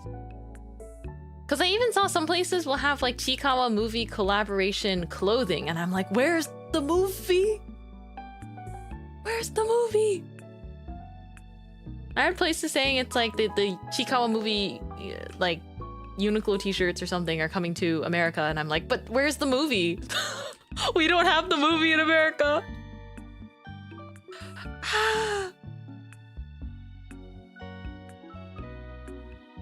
You're surprised by how fun it was.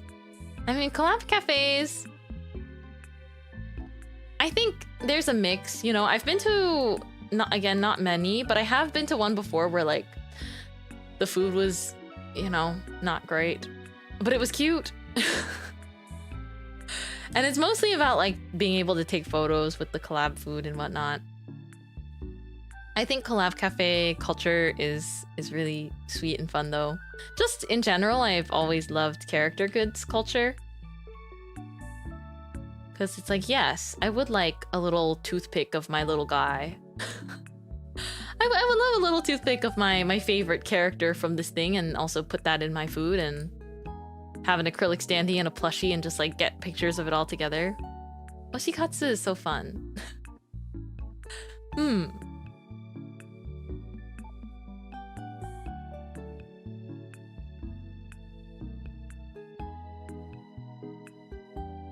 dun, dun.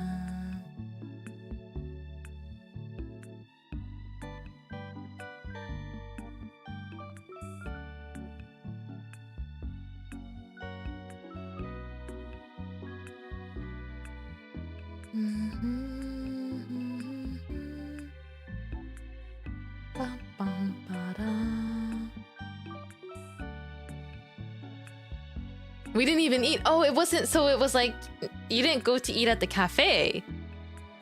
There is an artist alley for a collab. A whole artist alley at a cafe event is awesome. What?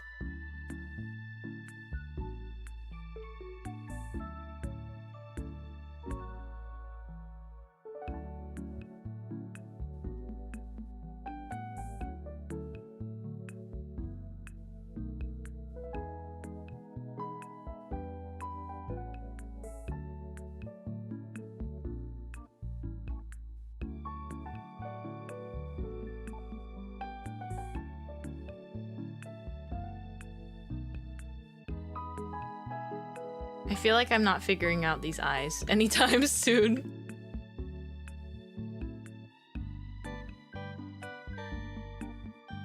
Let me see.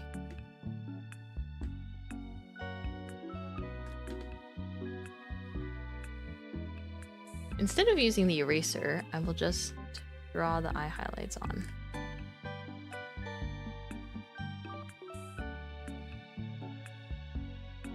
I have to lock in because I've been I've been going slower than I had anticipated today, which is okay. But I want to definitely play with like laying down some colors.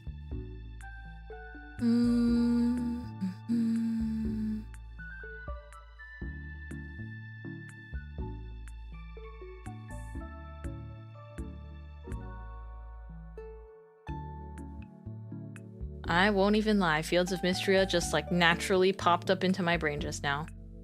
It's just in my subconscious, like it's just living there. You know what I want? I know this is bad. I know this is really, really, really bad. Like, there's no need that this ever needs... I mean, it would be awesome, but I also understand why this should not. Or would be very difficult to make, but like, I want Fields of Mystria on my phone. I just want to be able to like have it in my pocket. Although I have no idea like how you'd play like that. Like I don't think that would be particularly like mobile games are just a different world really. You'd have to code it so differently or something like that. One day if it is released on the Switch, that would be so cool too though, like just a portable. But then there's also like Steam Decks. Like I understand, you know, the appeal of the Steam Deck. Being able to play stuff from your Steam library on the couch or in bed, or like just take it with you when you have to like travel, but you still want to get your introverted farming sim time. Stardew Valley is on mobile, so it's not unheard of. I feel like I remember Stardew Valley being on mobile, but how does it even work to play Stardew Valley on mobile? You know? It's like I can't imagine that it's more... Or I can't imagine that it's very satisfying to like lose all of your keyboard controls. I think that's the part I struggle with. I'm like, yes, I do want these games to be just in my pocket because that would be so awesome. But I have fear. It's not bad? It would be dangerous. You know, every time you have to like wait in line for something and you just pull out your phone so that you can like kill some time somewhere. I would be on Fields of Mystria. I would be just like stuck there, glued there. Emulated joysticks and buttons. Oh, I guess that's true. Almost like just pretending that there's like a little D-pad on your phone.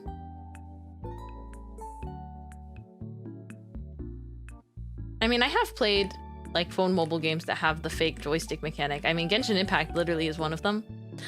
Which I did re-download Genshin Impact because they have a ballerina character and she's very cute, and so I was just curious. Because she seemed elegant and pretty, and I was like, oh my gosh, they have a ballerina in Genshin Impact. I should check this out because it's been years. And then I downloaded it and I did a single 10 pull and then I didn't get her and then I closed the game. However, I did like what I've seen so far of the mermaid character. Oh, they got you.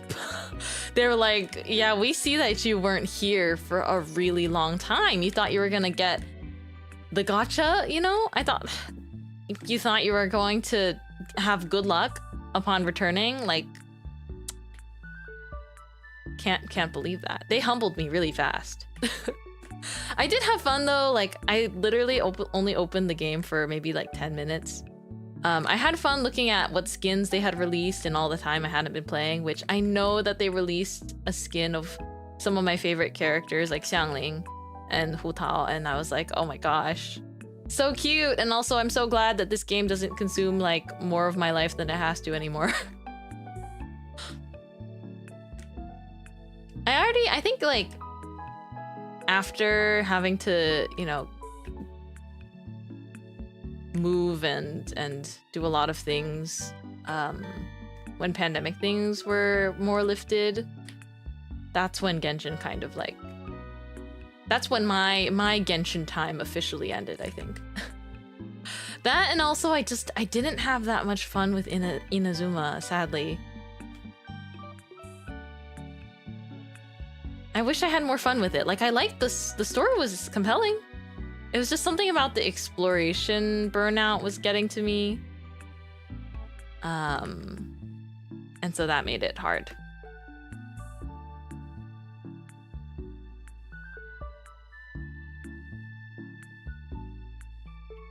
Oh, people do... Huh? People put windows on their phones nowadays?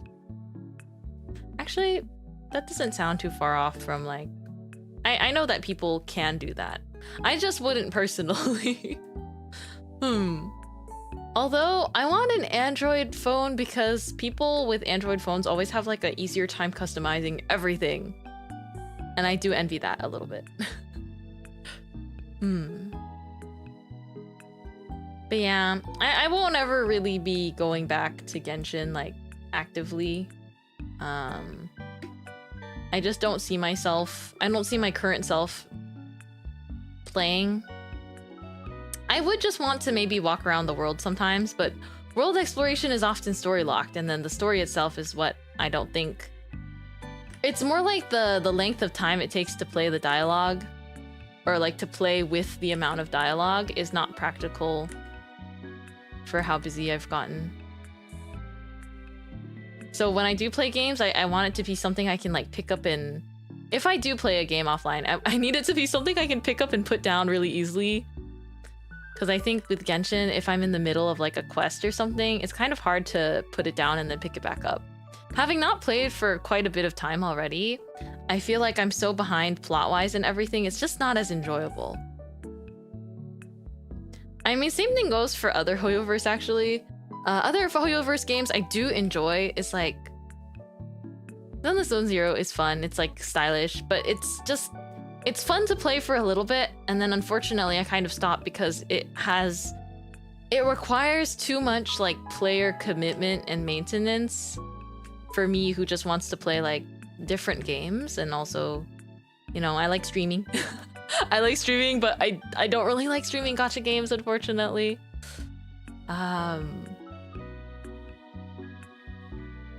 It was fun to stream a little bit of like Zenless Zone Zero because they had like Chica idols, you know? They had like a small idol group, and I was curious what they do with them because I like their designs.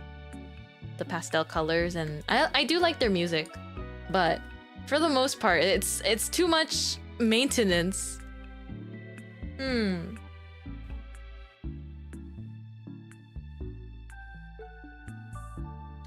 Oh yeah, that's the thing. They have like limited time events that are like lore packed, right? All of these do.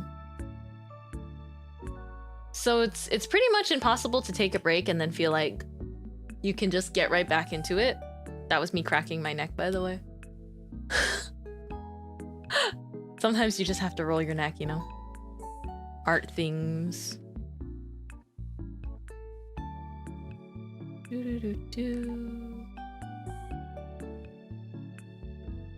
Flower friend ears really are getting shorter with every time I draw them. I have to remind myself to not draw them like tiny nubs. You're evolving to have small ears.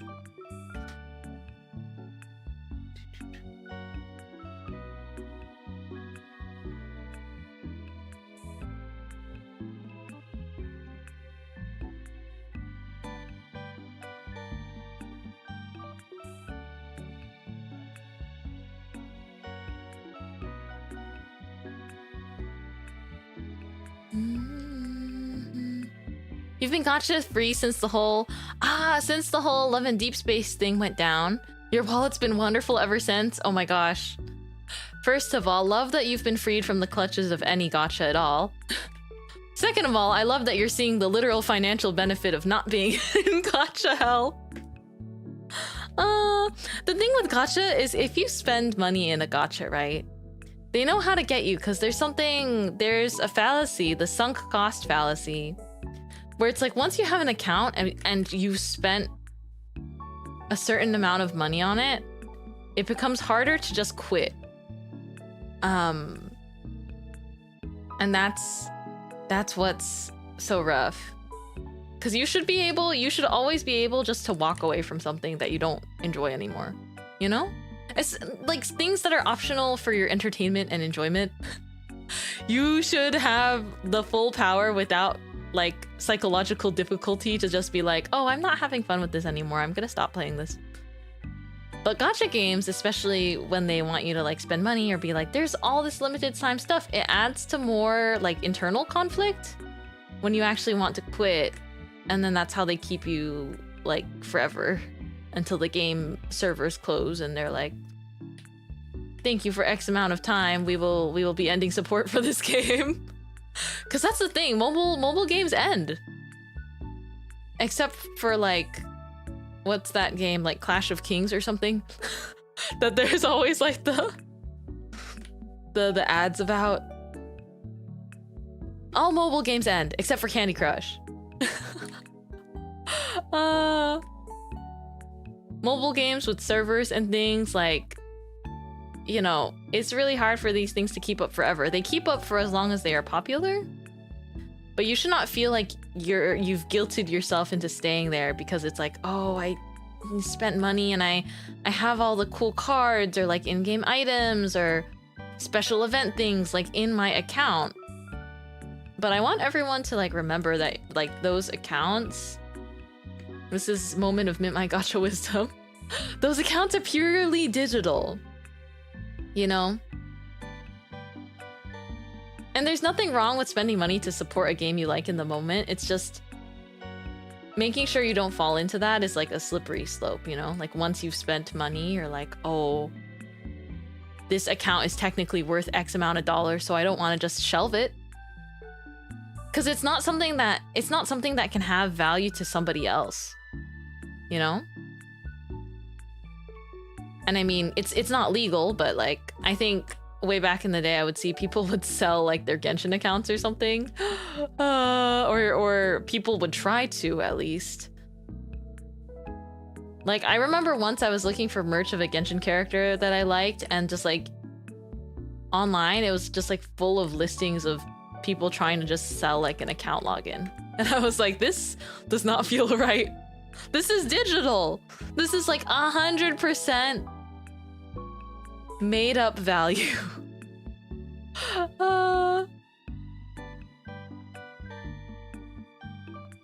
And I mean, a lot of the costs that you spend on gacha, it's for an in-the-moment happiness, which is okay, but you can consider it like eating a snack, right? Like once you've eaten it, it's gone. Once you've spent the money on the gacha, like, and you've gotten what you've wanted from spending or whatnot, then you can consider it just like, oh, I've eaten the snack, you know? I've bought myself a matcha latte for this amount of money and now I've eaten it, like it's consumed. The money is gone, like technically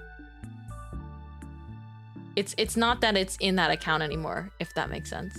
And I hope this makes everyone trying to break any kind of gacha pattern that's negative for yourself.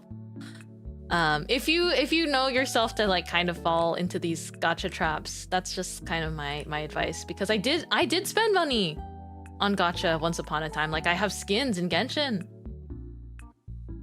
I've whaled in a game before. Like I have. I mean, just not as much as you see Genshin whales whaling, but by my personal circumstances and whatnot, like I have obviously immaturely spent more than I should have on something that I've liked before. And it's like, I don't even go there anymore. And so it's not that I necessarily regret it. I just had to emotionally accept, right? It's like accepting that and then taking that as like a lesson for like, if I am to spend any money in a gacha game ever again, it is not because I am functioning under the expectation that I will keep playing this forever and that I will have my account indefinitely. It's just like, treat it as a consumable. Like in this moment, I want this snack, so I buy it and I eat it, but then just know that there's nothing after, because it's all digital. Snack cost fallacy. Oh, that one's real tough. A little treat is really hard to, it's really hard to deny yourself of a little treat, you know? And I also don't think you should deny yourself of little treats. You just gotta be good, you know? You gotta be taking care of yourself, whatever that means for you. Like you can't spend the money you need to spend on bills on food for a month. But I think everyone learns their own way around it. But with gacha, it's like gacha is the least necessary expense that you could ever... That's the least necessary money you could ever spend, is on gacha. Because you're not even guaranteed to get what you want, right? Until you spend over a certain amount. Oh my gosh. It's so evil. It's gambling. Let's all go gambling. But actually, let's not. Let's all just, you know...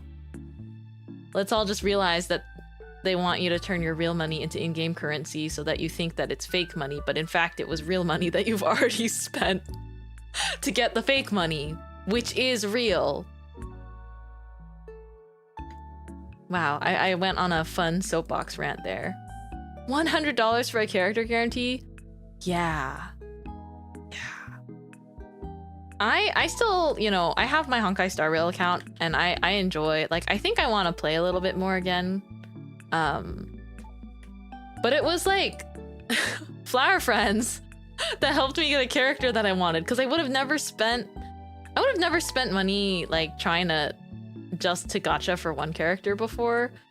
But I really wanted Firefly, and Flower Friends helped me get that character just like for fun by sending me donos like donations. And so I got to pull for her, and then I posted about it and I was like, yippee. But then I felt kind of bad because I was like, man, in the future, like that kind of, you know, I know people were sending me funds specifically so that I could get Firefly because I was talking about really wanting her, but in the future, it's like, I really like to use that kind of support into something that I can give back to you. You know, like something like spending on like a nice artwork, or something for like a song cover, things like that. Like I know that people wouldn't mind just spending money in ways that makes them happy, and you know, I think no one should get control over that over you. But it's more so the idea of like, I hope everyone's always being, you know, responsible, or just like doing things in a way that makes them feel happy and not pressured. Because that's what gachas do. Gachas pressure into financial support. You spent money to get the round 1 Firefly collab item. Firefly is worth paying money for. It's always be responsible with your gacha until like the number 1, you know, the heartthrob comes along.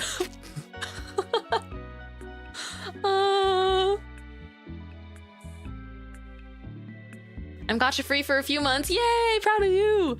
I gave them up because their gameplay loops, farming artifacts, locking story behind energy, etc. made the games not fun.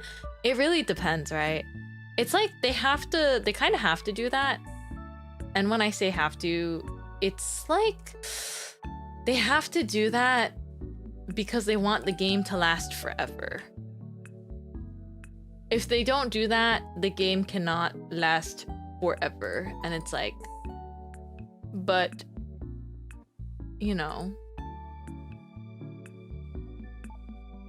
I think it's nice to have a game that's just like one complete story and not cash grabby in between. Like I think over time I learned, or not just learned, I just, you know, the games I stream and things, a lot of them are games I just buy. It's a one-time purchase.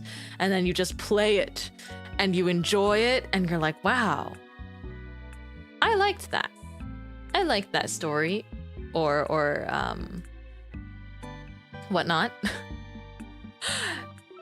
And it's just so eye-opening. It's like, oh, I can also just like pay to like enjoy one complete story that I don't have to upkeep.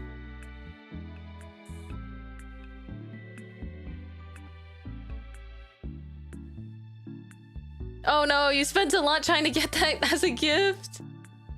Oh no. Yeah, that's also gacha.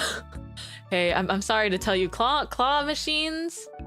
Claw machines are the worst because you don't even get a guaranteed pull. It's like, sure, you get a physical item, and sure, there is a quote-unquote skill aspect to it, but you don't get a guaranteed pull.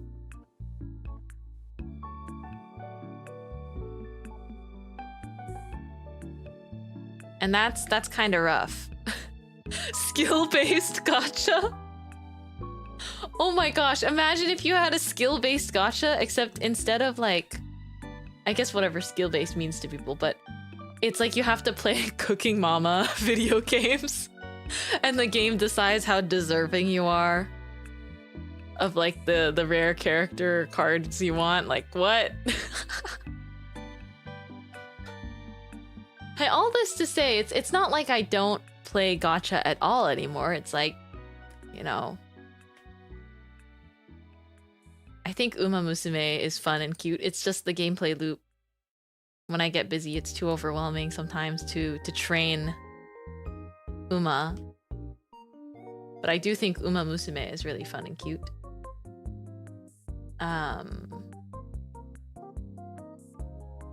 What else am I thinking of?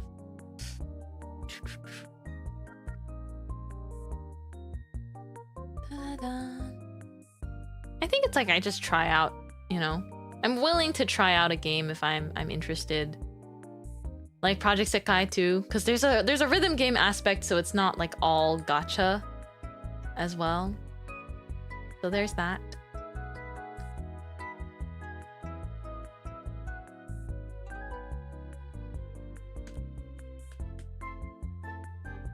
I'm naming my layers. I'm being so good right now.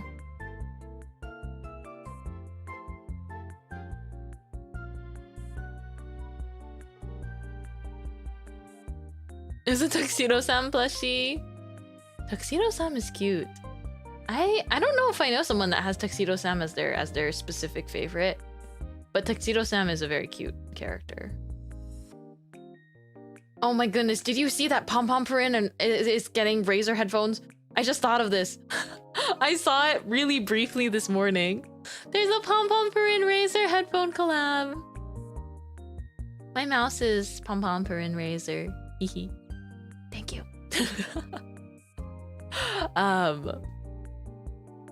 Well, really? Yeah, it's got ears. Yeah, it's got ears and like the little hat. It looks so cute. It's basically cat ear headphones, but for Pom Pom Purin stands, which is like, I support this message, you know?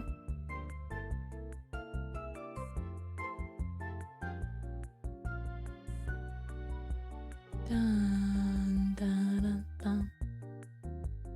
Good old gacha rhythm games. I like playing them for the rhythm game, but the gacha's like, yeah, rhythm game gachas are always like such a mixed bag.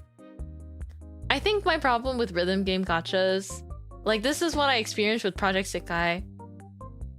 I feel like I can never save up enough of the currency because they have way too many gachas all the time.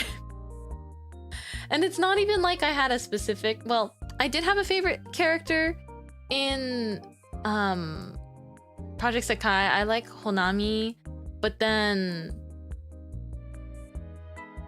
I did get her birthday card, which was cool.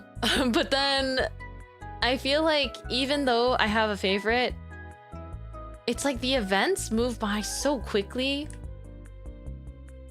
And I felt like there's so many like gachas with like nice artwork I wanted. And then it was just sort of like, I don't have to. I don't have to do all of that. RIP Love Live Rhythm Game. I never got to play it. And I also never downloaded that one that they like announced was coming in English and then they were ending support like the very next month. Like I never downloaded that because I would not choose to experience that pain voluntarily. I remember when that announcement was like so shocking. You know? The announcement of like, hey, so we are going to bring this Love Live game to the West. But it's available for 1 month. And I was like, what?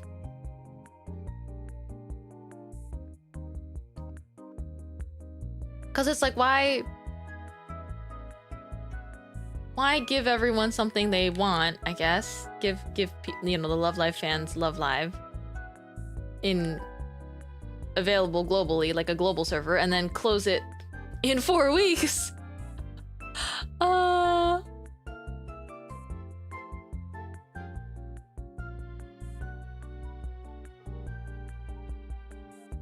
But you said this is supposed to replace the old one.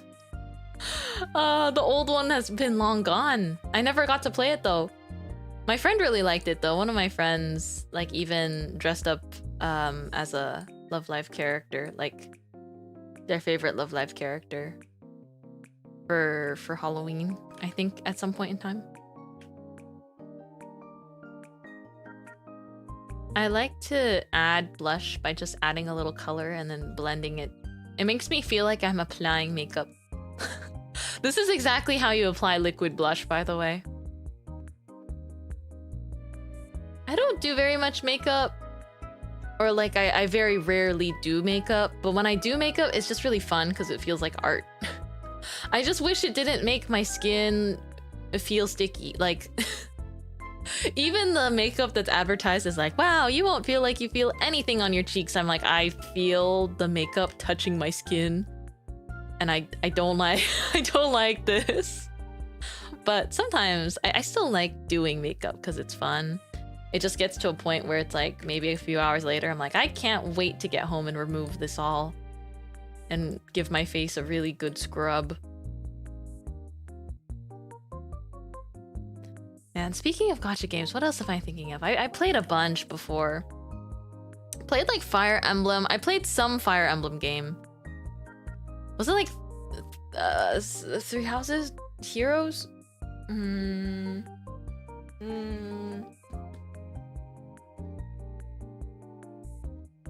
want to look it up now. I played Fire Emblem Heroes. Yeah. I liked Fire Emblem Heroes. Wait. Was it? Is this the old one? Like it came out so many years ago? I think so, right? It's like tower defense. I played it a long time ago. Like when it first came out, I had a friend that was playing it and then we played it together. Have you ever played any of the mainline Fire Emblem games? I have not. So JRPGs are a very popular genre, right? Of game. Despite liking so many games that kind of very much contribute a lot of their, I guess, structure and whatnot to JRPGs, like the first game I played on stream was Amori, and then there's Undertale, which is, you know, very much Toby Fox is always very, very open about inspirations and things like that, you know, Toho Project, Earthbound, which, by the way, I really want to play Earthbound. I want to play Earthbound someday, or like Mother, like I want to so badly, because I think that knowing that that game influenced like so many of my favorites is really cool. But despite that, I don't play a lot of JRPGs. Like, I like watching other people play JRPGs if I'm interested in the story, but I just don't have so much experience with them. It's also a lot of reading, which is not a problem, but I think that's what discourages me sometimes from streaming them when I have to save my voice. Although some of them are voice acted. It just depends though. I think I would like to give a JRPG... I'd like to give another JRPG a try sometime. I don't have my color palette with me, so I'm guesstimating. But I do enjoy kind of sitting back and like watching someone else enjoy a JRPG.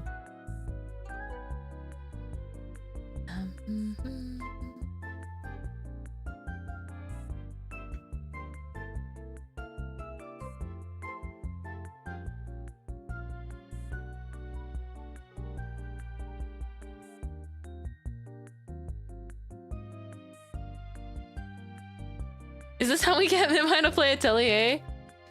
I listened to the OST. I listened to the soundtrack for that game. And I know that they're beautiful women. And it's not that I think I would dislike it. I think it's just... I currently gravitate towards the games I naturally gravitate towards. Just for now. I am curious though.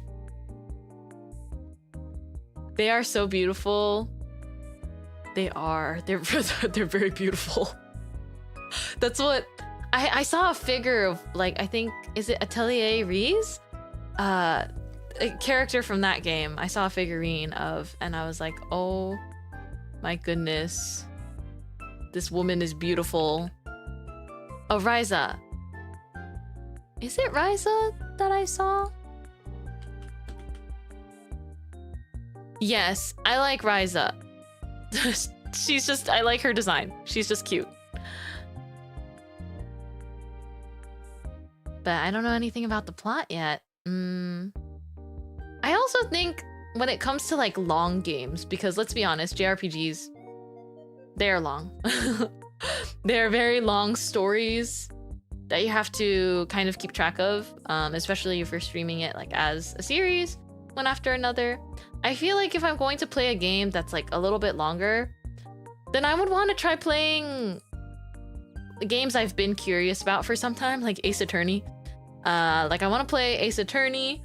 I want to play, I'm suddenly blanking. I want to play Zelda games because I've literally only played Zelda Breath of the Wild and then had to pause for an extended period of time. But I still want to go back and I still want to play Breath of the Wild and see the story through till the end. Ace Attorney would be awesome. I've seen stuff about it before, but I actually, outside of like the yaoi,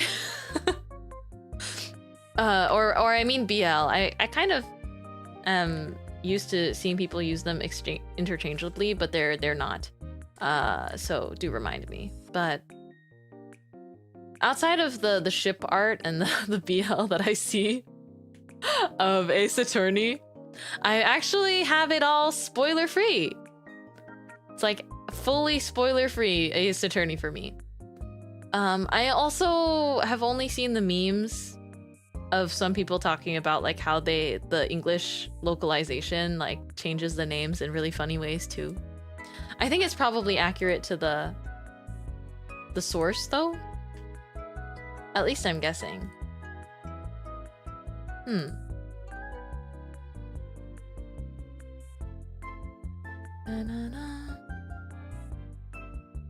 Where it's like someone's name will be like whodunit or something like that.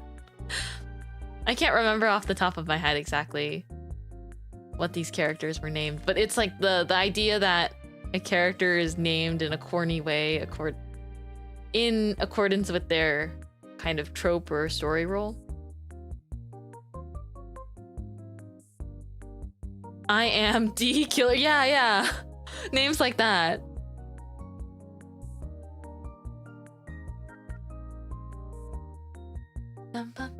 But I think for longer games, you know, I would rather give those a try.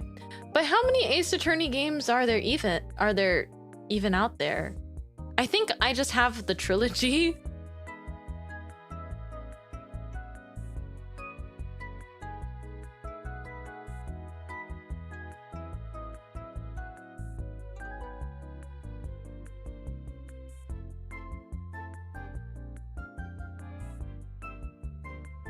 I remember where there's an Ace Attorney bot on Twitter, which you can make Ace Attorney scenes with any interaction. I remember that too, but it's funny that that's like the extent of my Ace Attorney knowledge.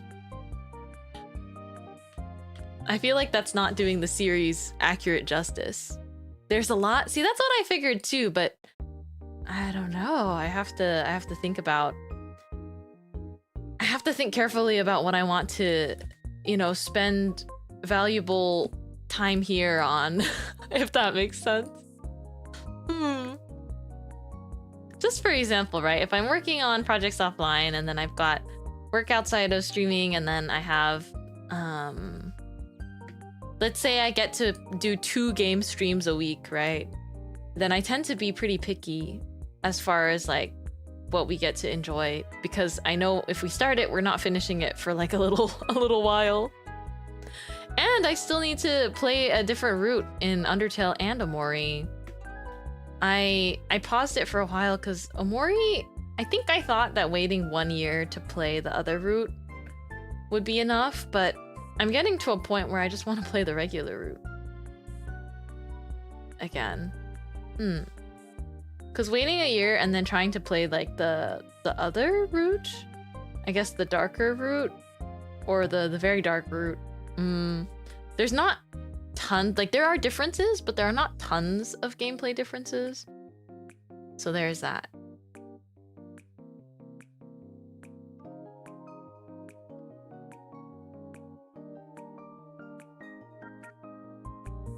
Don't worry, Ace Attorney is less than watching Detective Conan from the beginning. Oh! But with that as a reference point, that's like telling someone, hey, don't worry, this won't take as long as watching all of One Piece. There's so much Detective Conan. And I know that that's probably what you meant. But I just know that there's so much Detective Conan out there. Oh, don't worry.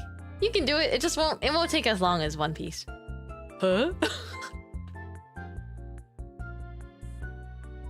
It won't take as long as finding the One Piece. But I understand that it's not too long, you know, especially for a true fan.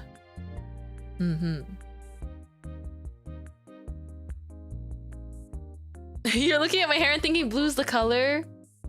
Do you think I would work blue hair? I feel like blue is a hard hair color to pull off, you know?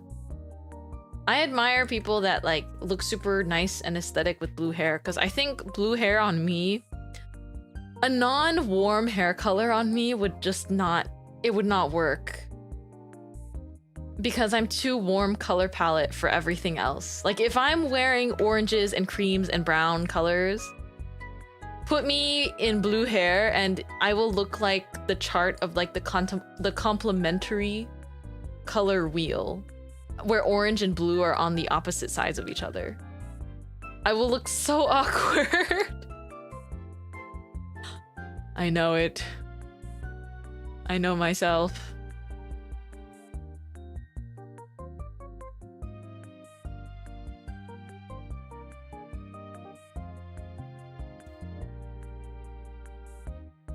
Dun, dun. Still just drawing and working on this. Oh, I need to get the skin color here. onto the ear. Okay.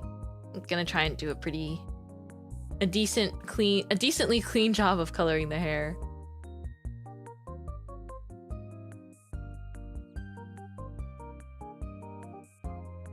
Part of me still feels tempted to like move this to Procreate and finish it there. Just because I know how to play with colors more and everything. Or I can be a little bit faster on that end, but I think it's alright. I'm glad I got the line art for both done. I might just post a whip work in progress and we can continue another time. I might actually consider moving it to my iPad to do like final color adjustments. Just because I realized putting things on the iPad for color just looks like it's so helpful. The screen display is so nice. Orange and blue are really nice colors together. Yeah. I keep thinking these photos plus drawing combos look like they could be album cover art. I agree. I agree. You can tell. Mintmai speaking here. Taps mic. I agree. They give off a really soft and unique feeling, so I like to do this. And I wanted to try it, especially after not doing it for a really long time.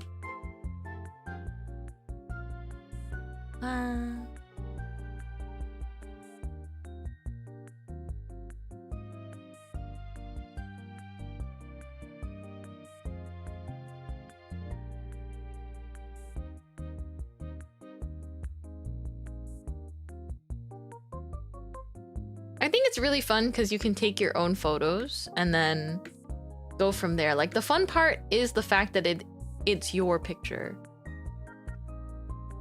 And like, that's somewhere that you were, and then you can just like capture the feeling of being there, or just draw something you like standing there, which is so nice.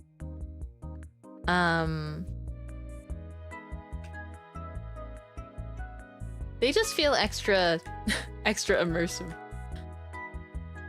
Okay, head this way. I think I just ended up merging these. Oh, but I probably should not. Okay, wait. I got this.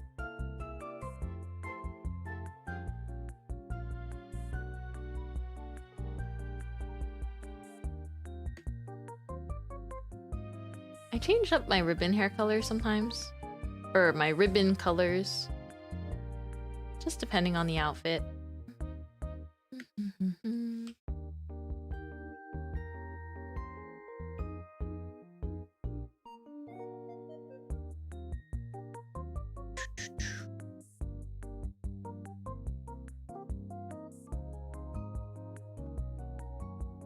Dun, dun, dun, dun, dun.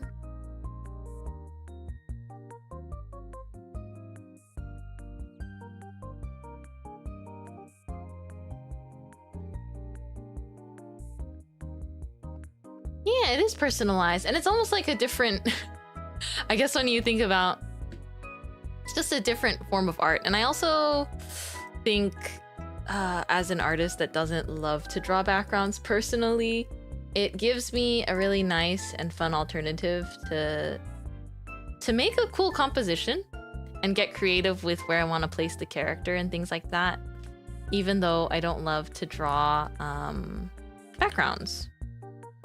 I get to play with like a different pose and environment, things along those lines. Putting on her blush. Giving myself some rosy cheeks here. I think I made that color pretty soft.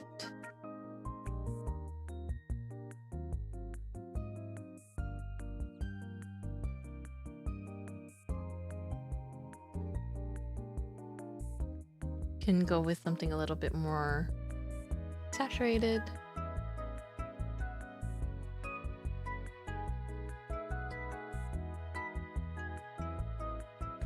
I feel like when you go outside, because you're walking places and whatnot, especially at the beach too, like I get so hungry. If I go out for a whole day, I'm like, wow, my appetite is different. And then I also feel like your cheeks get flushed more easily, especially at the beach. Because walking on sand is a workout. Don't believe anyone that says otherwise. Walking on sand is so different. I think I had like really sore legs the next day because I walked so much.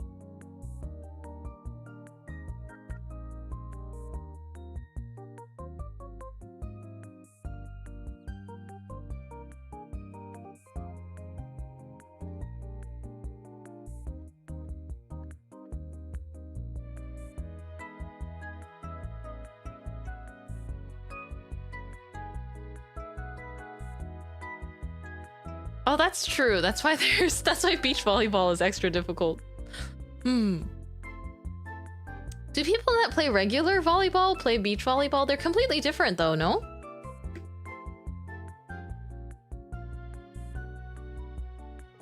I feel like they're different.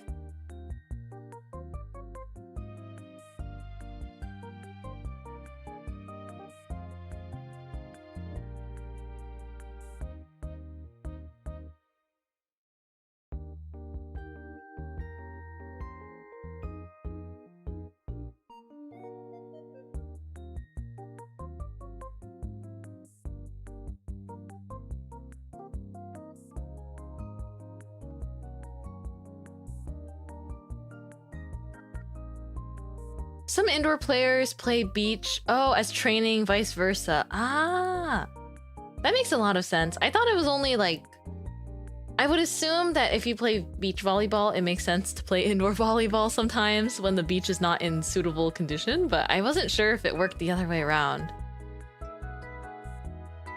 That's cool to know. Beach is fun because diving is more fun, but moving is harder. Oh, is diving more fun? I was always worried, like, if you fall on sand a lot, do you not get like rug burn? Like sand burn? Like something of that equivalent? I speak as someone who like did really terribly during volleyball unit in gym classes.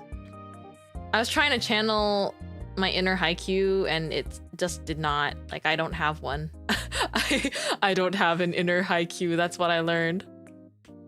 Diving on sand opposed to diving on hard tile. Oh, you know what? You make a really good point. I hadn't thought about it. I hadn't thought about it that way because I'm like, wouldn't sand be really gritty, you know, against your skin or something? Because they wear like shorts for beach volleyball, right? Well, I guess for regular volleyball too.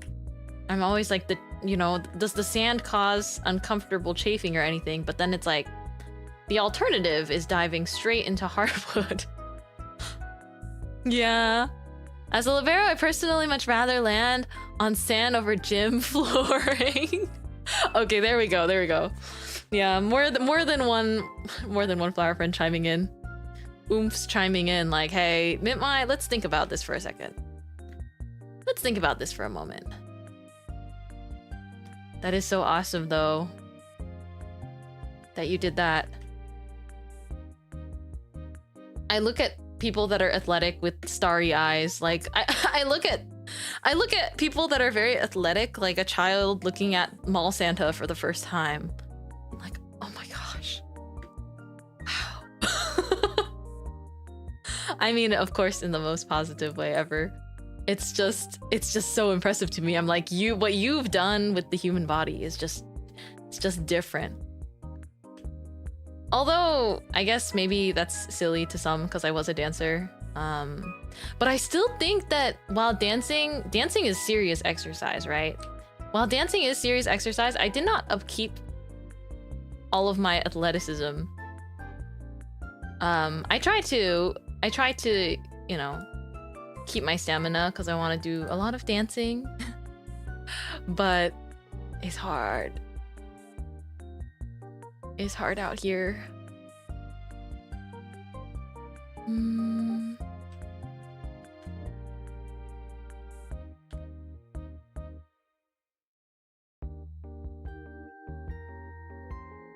wrong layer. Do this one. It's okay, even gym flooring isn't as bad as parking lot concrete. I can never play that even though the nets were shorter.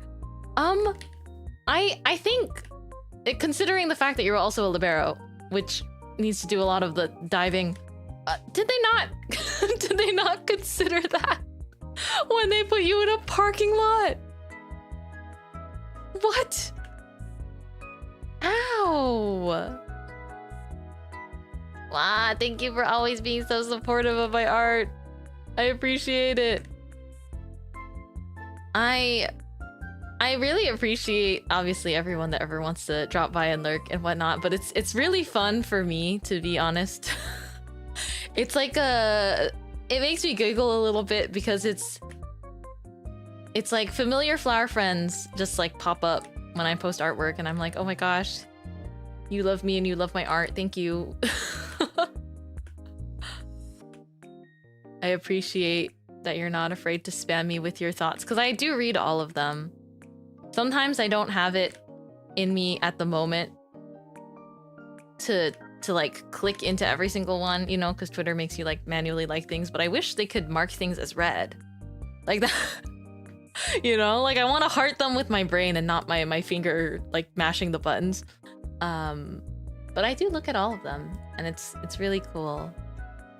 It's definitely a little positive pick-me-up for artists, and I'm sure I'm not the only one that like feels that, you know, like artists that have like their art accounts too. It's like when you got the same oomphs being like, oh my gosh, this looks so awesome, like it's so great. It's just a little bit of like, oh really, you think so? Sniffs, thank you. I'll keep doing that. I'll keep doing the thing that you like.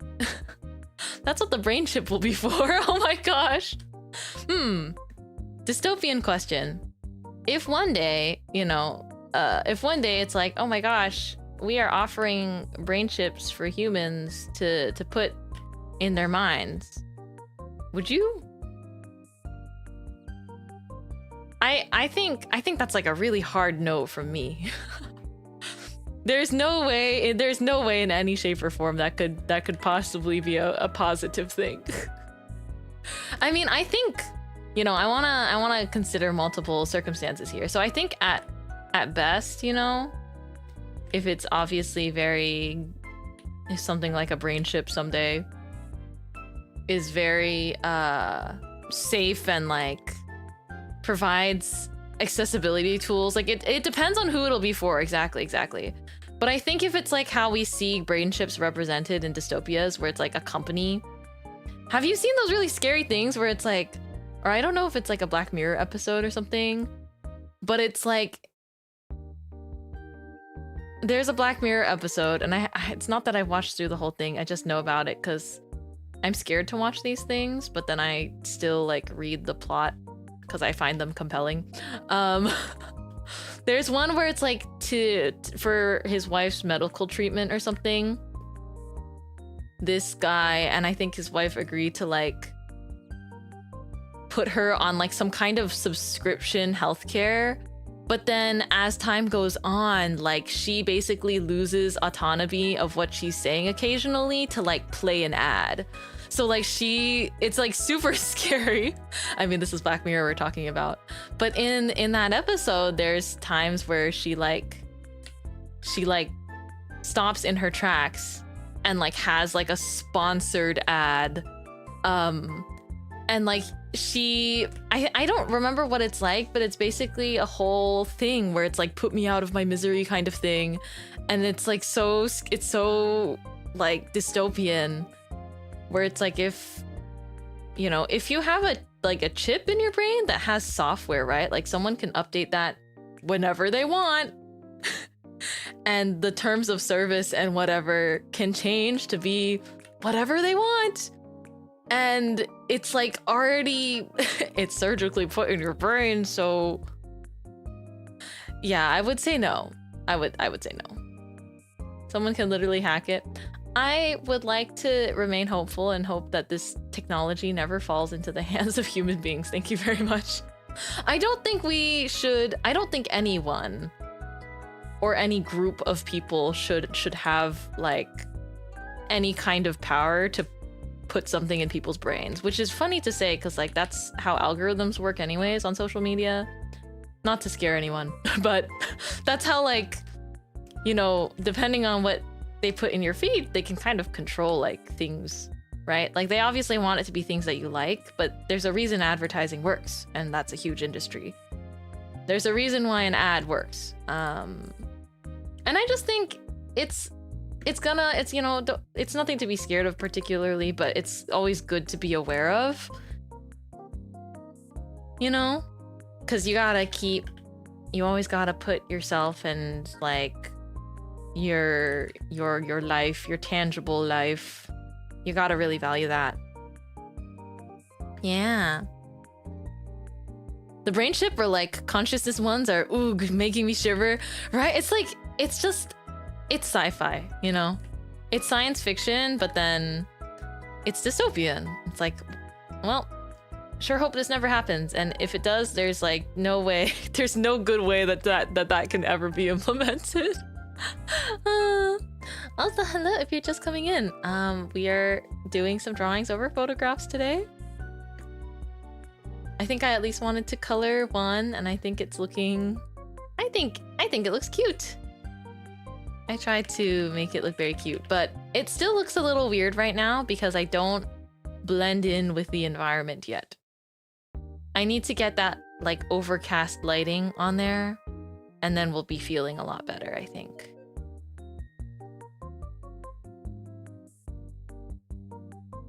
Oh, he's cute! Thank you! I was just talking about this. I was like, I appreciate when people leave really sweet messages for me. Either, you know, like on YouTube comments or like Twitter, because I do check Twitter a lot, or I see the notifications both places. But, you know, I really appreciate when people leave things for me to read, just like positive things. Whether it be about my art or something else, it's just like, oh my gosh, I'm really glad that something I made you that happy, you know? I'm glad that something I made you excited or happy enough to like leave me a note. Like that's really cute. It makes me very happy. Happy, happy, happy. Happy, happy, happy, happy. Wow. Okay. Nice shell. Oh, sure.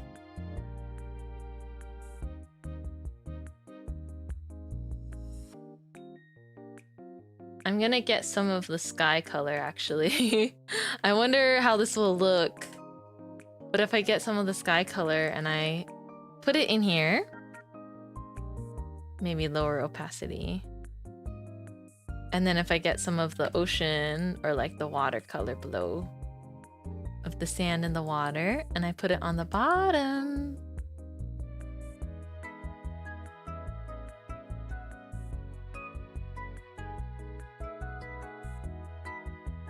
I think I just like the top I highlight the most, but I should still add a little bit of glow from the bottom. Okay, but it was an overcast day. And I do think that there's a part of the overcastness that feels nice. These footprints are also not mine. It would be really funny if they were, because those are pretty small footprints, I think. But part of me wants to... Let's see. Part of me wants to kind of rework the footprints so that they match for both me and the flower friend. So I wonder if this can... I wonder if I can get away with that a little bit.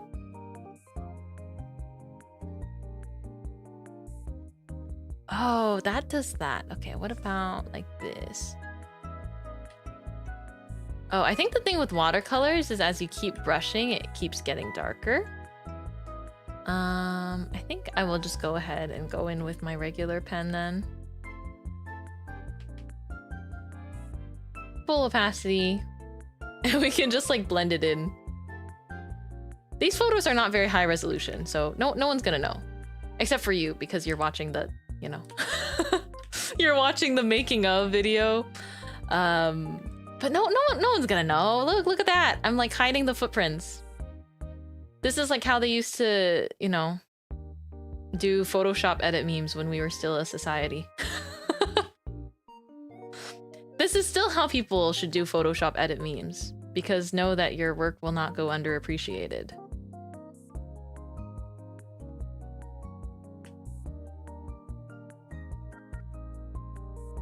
You know, I just remembered for my high school prom, I went with my friends and we took photos together.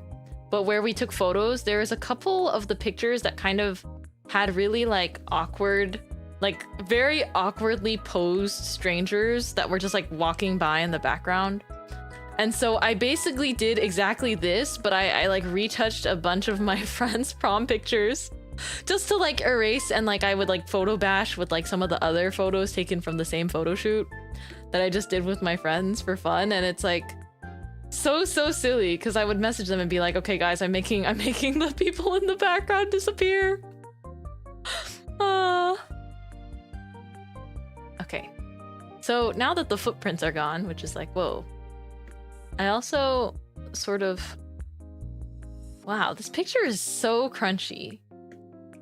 How did that happen? No, it's okay. It's okay. It's part of the aesthetic. It's part of the aesthetic. You know?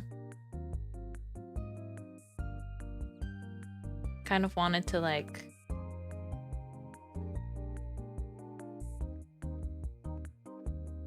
crunchy. I don't know why it's so crunchy. I took these pictures like on my iPhone.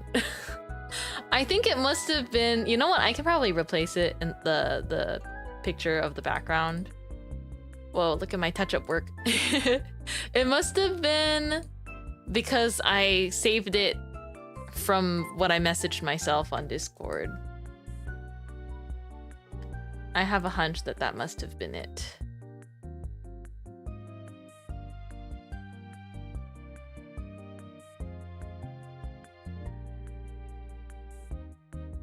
Flower friends. Oh, and then I also have like a part for water reflections.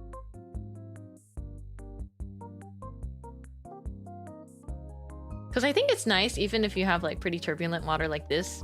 Like I put some of the skirt color into the water. It makes it really look more like I'm actually there. And then same thing with this flower friend on the surfboard. I think it's more convincing if it can look like the orange surfboard is actually there and like reflecting into the water. Yeah, that's a little tip. Even if you're not drawing on a photo, it's like if you draw any kind of a beach background, that's part of it. Let's see. Because we have this nice reference for the footprint, I'm gonna go ahead and borrow it.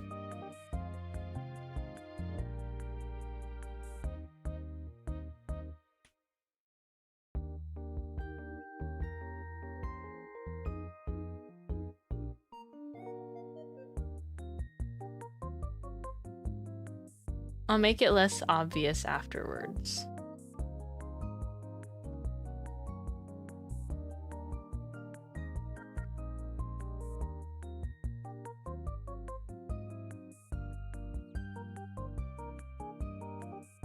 Little footprints.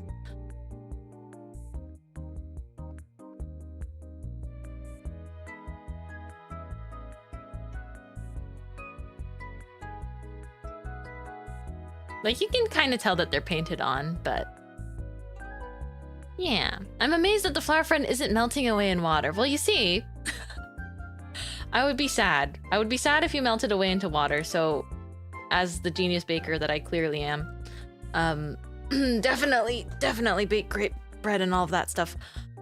I found a way to make it work.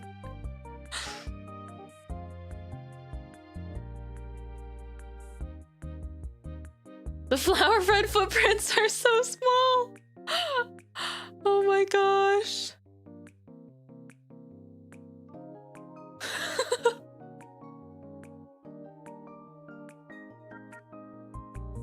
when you take a little steppy.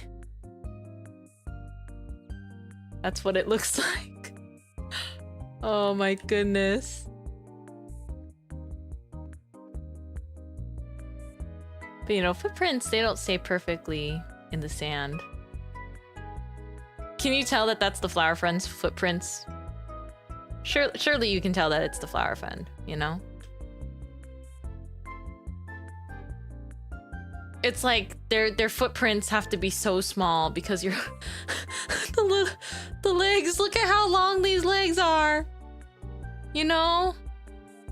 Like, this is not, I mean this in a very loving way, but like this is not a lot to work with in terms of step. I was pretty generous with the stride here already. Like some of these gaps, I'm assuming the flower friend is like leaping to get to the next step.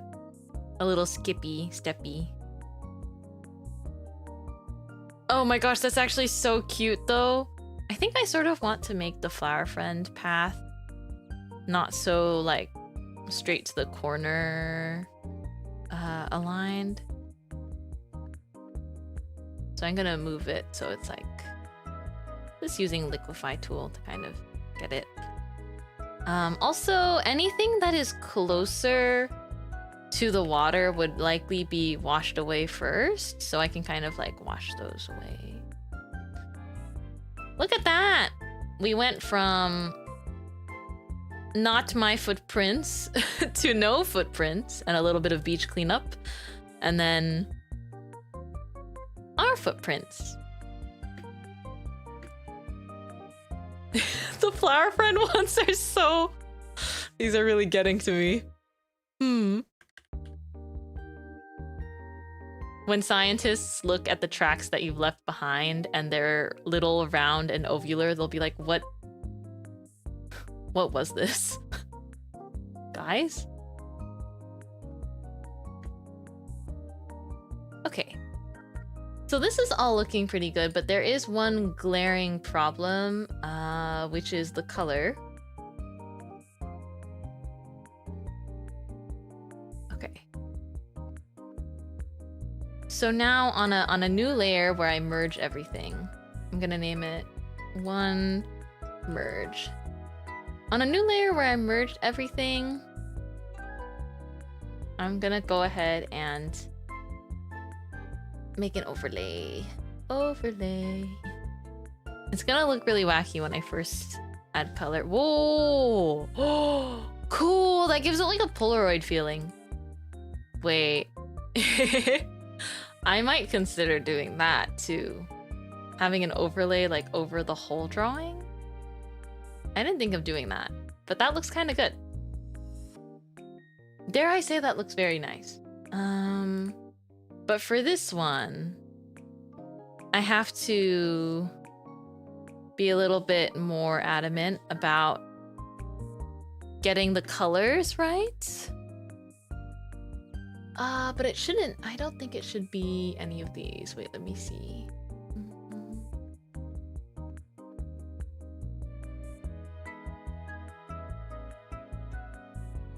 It's tough, right? Because I wear orange, but the lighting is very blue. But I didn't want to color it that way. I just wanted to see if I could... Oh yeah, maybe something like this first.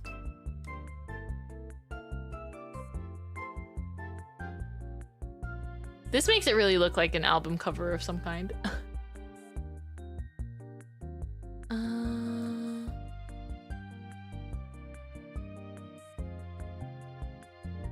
It almost makes it look like a printer with like different ink color.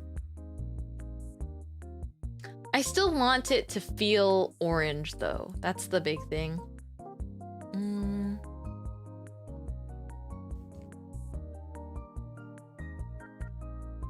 Let's do a hue layer. So as you can see, a hue layer is like very, very directly. But because blue and orange are opposites, if I move it to the middle, then it just looks more gray. It just looks more gray. Which is not what I want. But there's also color. Let me see. I'm gonna go in with a brush, like a watercolor brush, and just like play around with this. I forgot watercolor brushes really lag if you do that. Wait, airbrush.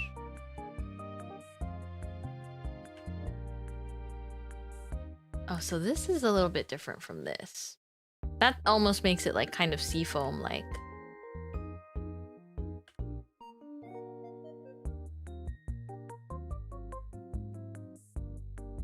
You can kind of see how I'm going the really the really kind of soft route. I can almost see it. Mintmai burn bright unplugged. Whoa! Wow, you make me sound so cool. What the?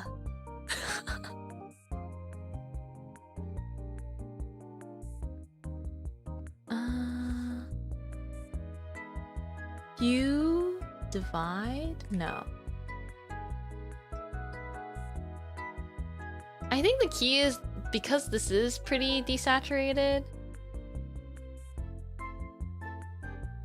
We can't really make it more blue without making it look a little desaturated.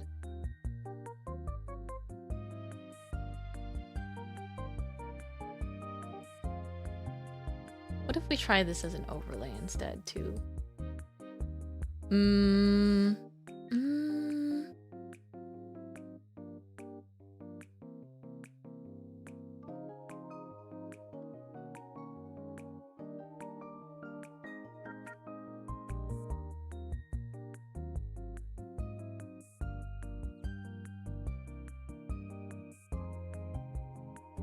The orange definitely still stands out more than orange would, so I have to do something else to offset it if I want to.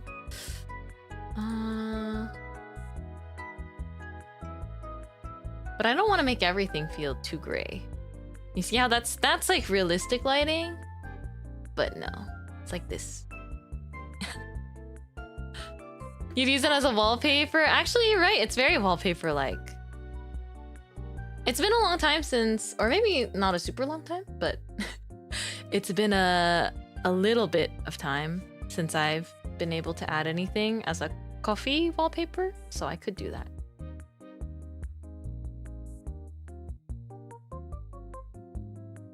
Don't mind me here, I'm cooking. The flower friend in the back is farther away, and therefore, by the laws of atmospheric perspective, they need to be a little bit more faded into the background.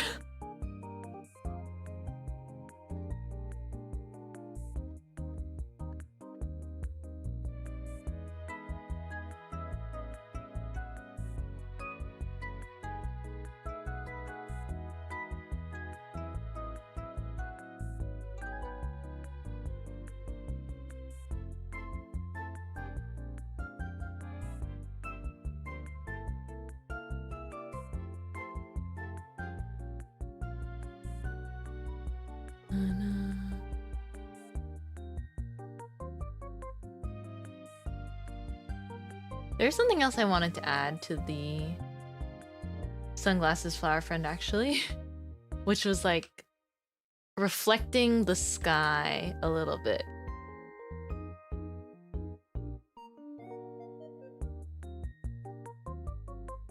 Oh, I realized I kind of already merged it, so I can't add it back to that one, but I can do it in this one.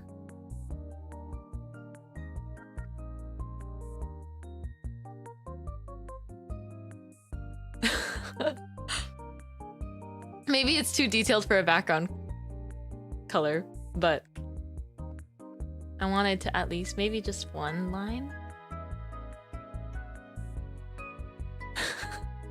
I think it suits them. Yeah, I do think the orange pops against the background, which I like, so let's go. This is nice. I'm feeling happy with this.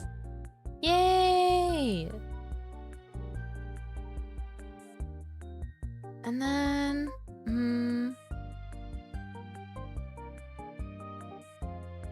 I feel like I should probably pause here for today, but then I do have one more to do.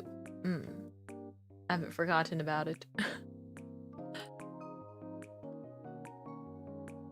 Let me make sure I'm putting all of this into a layer though. Okay. There we go. And I also save. I wish I was at the beach. I hope you get the chance to visit one before it gets too cold, depending on where you are in the world. But I hope that if it's something you want to do, you get to do it. Ooh, yeah, that overlay looks so nice. So number 2 is going to be this one.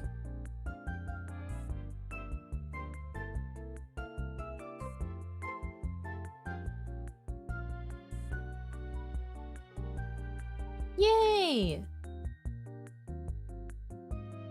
All right. Awesome. Okay, I don't think I need this anymore.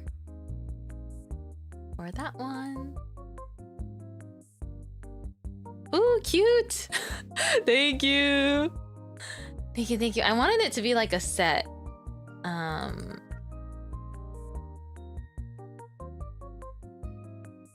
So here's like a far away, and then here's a close-up. I don't think I draw myself in dark brown clothes very much, but I think it complements a lot of my outfits. So I do like how that looks. I wonder if it's too close to my hair color though. I'll try...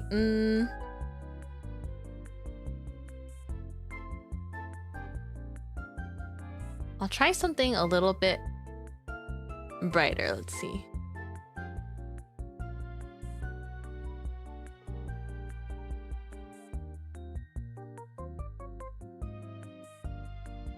Oh, I like that, but then it impacts the next part.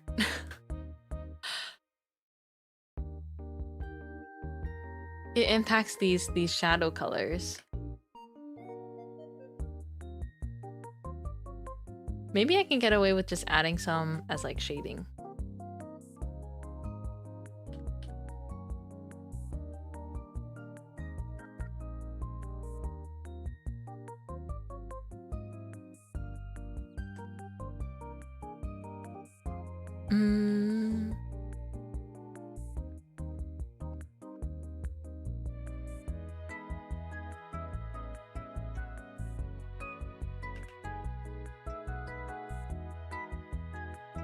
I do think I have gotten a bit more used to Clip Studio Paint, at least to the point where I feel like I can get something that resembles the quality of my Procreate drawings. But it still just takes longer. I think that's all right though.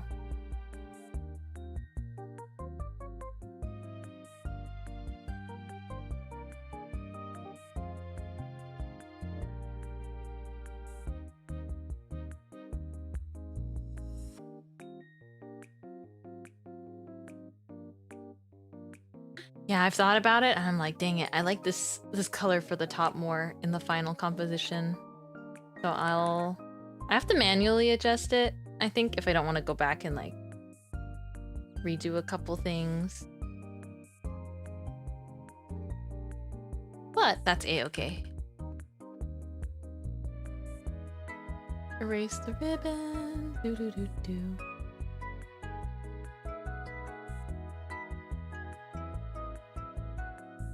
Dun, dun.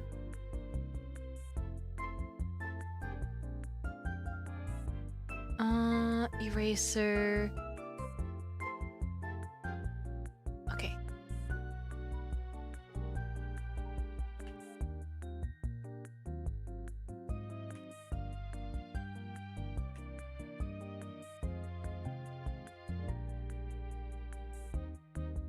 Almost done with this for now. And then we'll have to come back to the rest later.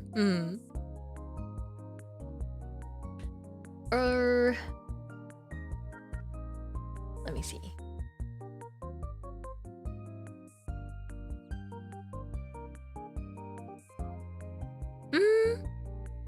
I think maybe I'll just do something in between, like this. I like this. Okay, save. Nice. We might do the next one next week, just whenever we can continue it. But thank you for joining me today. I have a lot of fun drawing art purely for fun alongside you. So it's always a nice chance to get to do something that's really like self-indulgent. And yeah, let's do part 2 next time. I'll use part 1 as the thumbnail. But let's do this one next time or something like along those lines. I think I would want to continue this. There is something about the overcast weather that's a bit charming. I was worried because when I went to the beach, the photos I got were, needless to say, they weren't great, the original photos. I just wanted to capture the moment of being there, but I knew the photos looked a little bit gray. But I'm glad to know that it actually comes out and has quite a unique charm to it. Yeah, it definitely has its own charm. Like going to the beach when it's still cold outside. I'm really proud of these very... Don't look too closely at the footprint, okay? It's impressionism. It's impressionism. The focus is on the bright little guys over here. Yeah? Yippee! I had so much fun today. I feel like this even looks really nice as like a wide composition. It's kind of cool. Maybe I'll use this for a song cover someday. Wouldn't that be kind of cool? I haven't thought about that. Like, I have always wanted to do some kind of... It's a more laid-back song cover or something. Because there's a charm to that too. But I'm like, oh, this would be cute one day if I just decide to sing something random and just have this as like a still screen. Yeah. I'll think about it.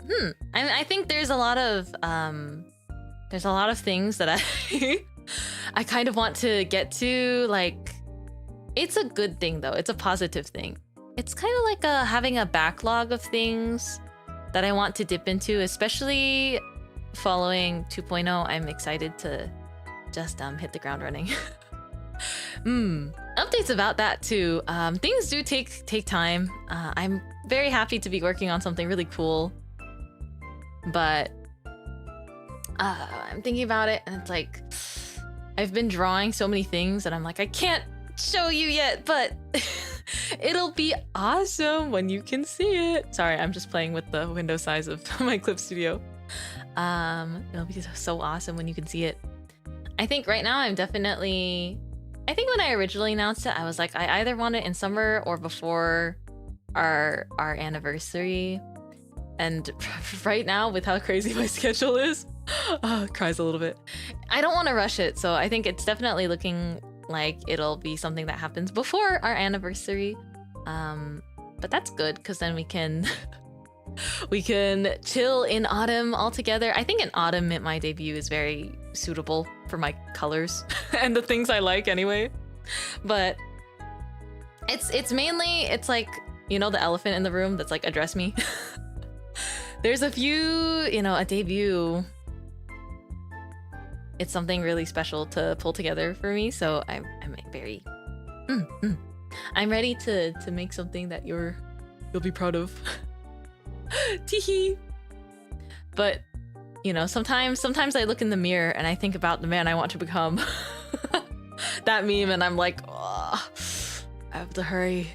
I mean, no one's rushing me, but I have to hurry because I'm going to explode. I can't keep keeping all the cool things a secret to myself. But that being said, I gotta bring you over here with me. Yippee! Hello! Thanks for the comfy stream. The music also changed, like in my playlist. The music shifted at the perfect time. Isn't that kind of awesome? Like, wow. So cool. Thank you for always rooting for me. I know, you know, 2 to 3 streams a week. It's a lot more. It definitely feels more sparse than before, right? But it's a trade-off. It's a trade-off for good things. And I'm glad that I can greet every stream with, you know, a lot of energy and not feeling overworked at all. So that's kind of the best part too. Because I think depending on how much your offline workload is, right? I think for the most part, I'm always able to have a really good time on stream, but there'll be times where it's like, we're having a great time, but also I'm sleepy because I'm sleep deprived or something like that. But it's been good. I've been really happy, you know? So thank you for that. Thank you for giving me this. And I will see you. I'll see you in the next stream.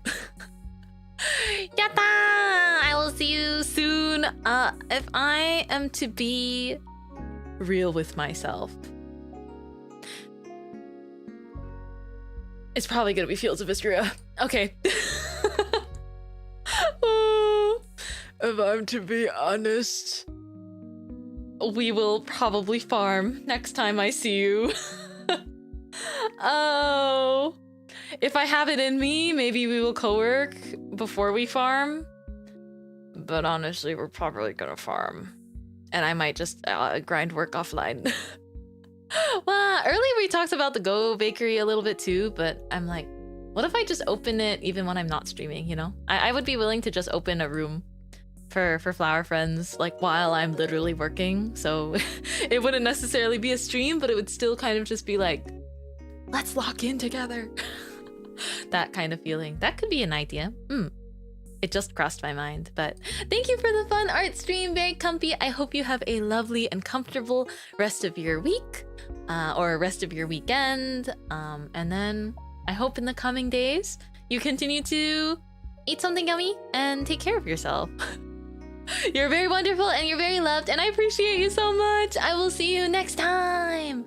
Wow. Also, I always forget to mention or pull up the redirect and mention it, because sometimes I'm like, I want to introduce the next streamer that we are redirecting to if it's a redirect day. But Miss Elvira, she is having birthday community games. It was just her birthday 2 days ago, so I would love if we can hop in there and be super, super awesome. But she's having a birthday community game day, so I hope you guys enjoy. I love Miss Elvira very much. But again, thank you for spending the lovely time with me today. I will see you next time. Yeah, I will. It will be... I'm gonna look at what my work schedule looks like, but it'll be during the week, like maybe Wednesday, Thursday. But as I have been lately with these gorilla streams, I try to tweet in advance or at least put up a waiting room a little bit earlier. I know today the waiting room was a bit late, but at least I tweeted my forecast. For Mintmai schedules that are shorter, I like being like, the stream forecast says. I predict that we will meet around the middle of the week. But I'll see you then. Bye-bye. Mata ne. See you next time. Woo. Thank you so much. Wow, I love you. See you.